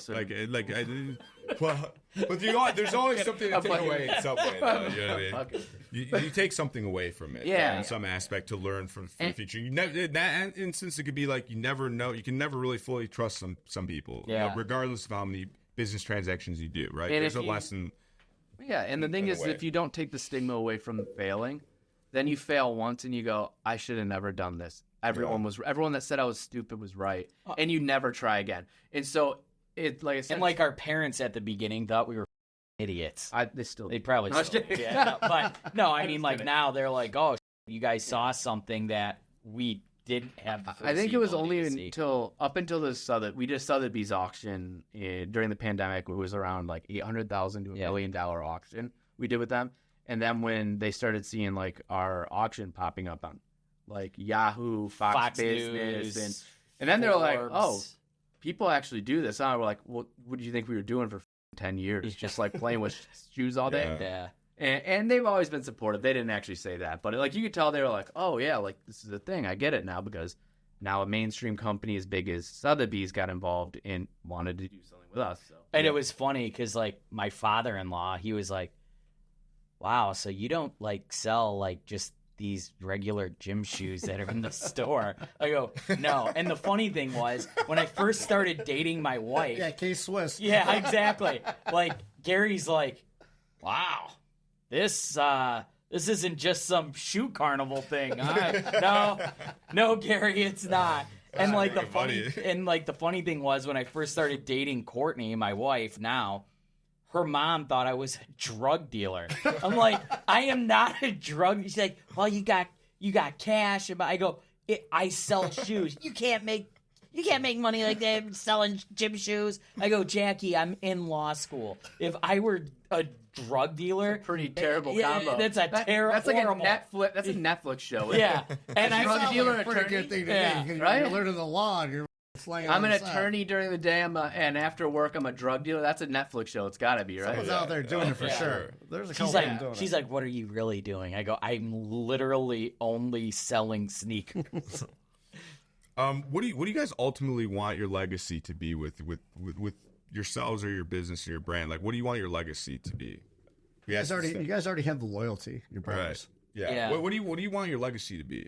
You guys have done a lot, obviously. You know what I mean? Like, if you look back on your life, what do you want people to know? For me, I don't even think, I just individually speaking, like, I want people to look back at, like, me and be like, that was a good man.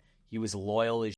When I needed him, he was there. It didn't matter if it was 3 a.m. or if it was 3 p.m. I could depend on him. He worked hard. He was there for me. And he made the world was better off for having him in it as opposed to him not being in it. And then the flip side of it, I'll say that for me, I think I'm still figuring that out like a lot of people are. Like, I don't think that I'll sell shoes the rest of my life. I don't know where I mean, my thing, I quit today, actually, Warren. It's all yours.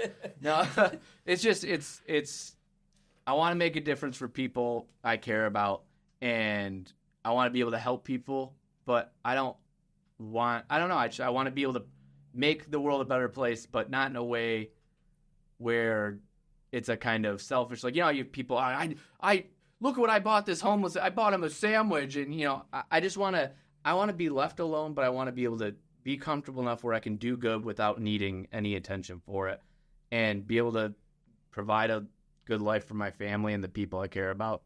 That's and good. Yeah, that's about it. I mean, now I have a dual one. What do you want the legacy of English Soul to be? Because your brand will live on forever, even if it's through social media. What do you want English Soul? What do you want the legacy of the business that you and the brand you guys have built up? Go ahead, you can start this one. Or I got a whole different angle. I'll let you start because I got a bad cop approach on it. The legacy I want for my business, your brand, brand your is content, all of it. I want people to be able to look at this and say, "Hey, it was two dudes that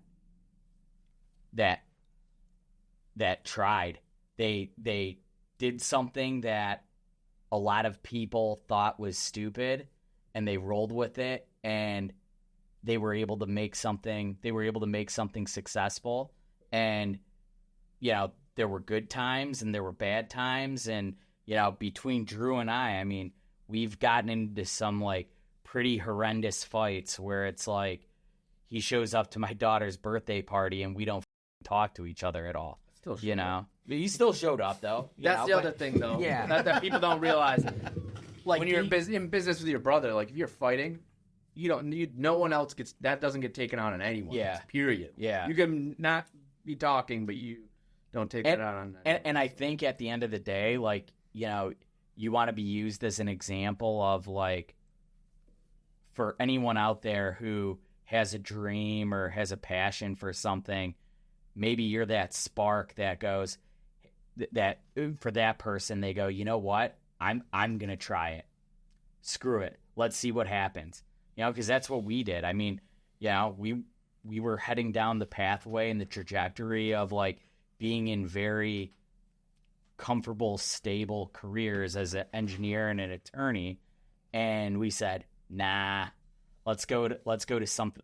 Let's do this where it's more volatile. And I mean, there are times where it's like, yeah, man, did we make the right decision? And that's okay to have those conversations. And that's okay to go, hey, man, I don't know if this is going to work, because barreling through that and pushing forward, it makes the successes and the good times like even better, So, I mean, I guess, just if you have a dream or if you're passionate about something, do it, man.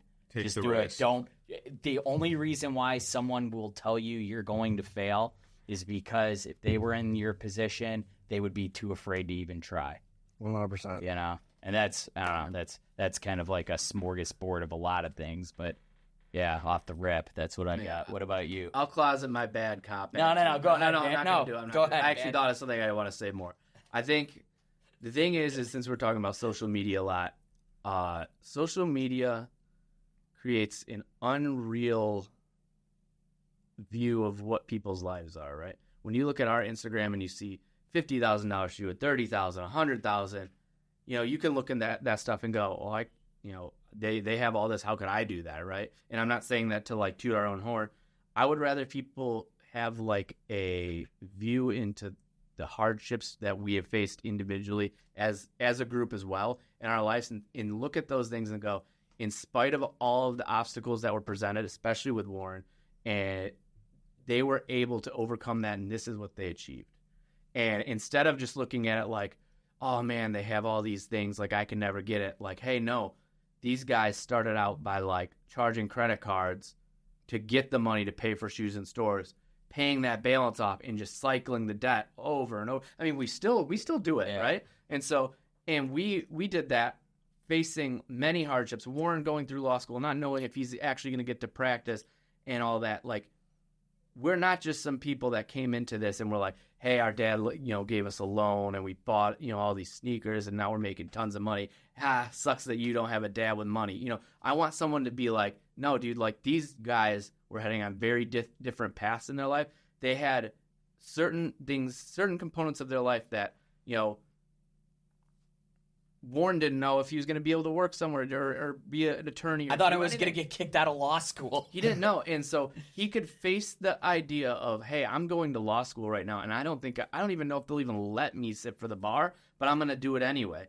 And taking the adversity, facing it, and still making something of yourself when you have days that you're like, dude, I'm never going to be anybody. I'm never going to be anybody, and I'm never going to do anything great. And then taking those days, forgetting them, pushing past them, and making something out of your business anyway. I think I want people to see that more than I want them to see that we had expensive shoes. Yeah. Because all the expensive shoes don't matter. It's being able to fall flat on your face, get back up, push through it, and in spite of the obstacles you're presented, making the most with what you got. And that looks different for everyone, right? And so I think that's probably what I would say. And I think, too, like one of the things that both, Drew and I kind of live by is, fortunately, we had very involved parents in our lives from like when we were younger, and like they both came from kind of difficult backgrounds and whatnot. But my dad and my mom were both very driven, very resilient, and something my dad has always like said to us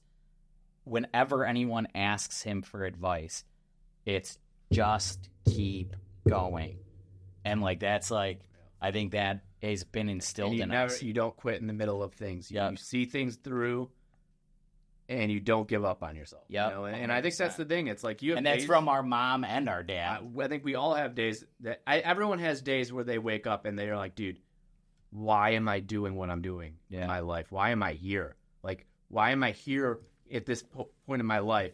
And I think when you look at social media, you don't realize that a lot of people are going through that. And I think that's why mental health is such a big thing, right? Because people show you what it's all a they facade. Want you to see. It's all a facade. Right? Yep. Nobody's showing the days. They're only showing the positive days. Yeah, right? Like, that is Instagram. Well, stop posting your shoes and post some about your up life.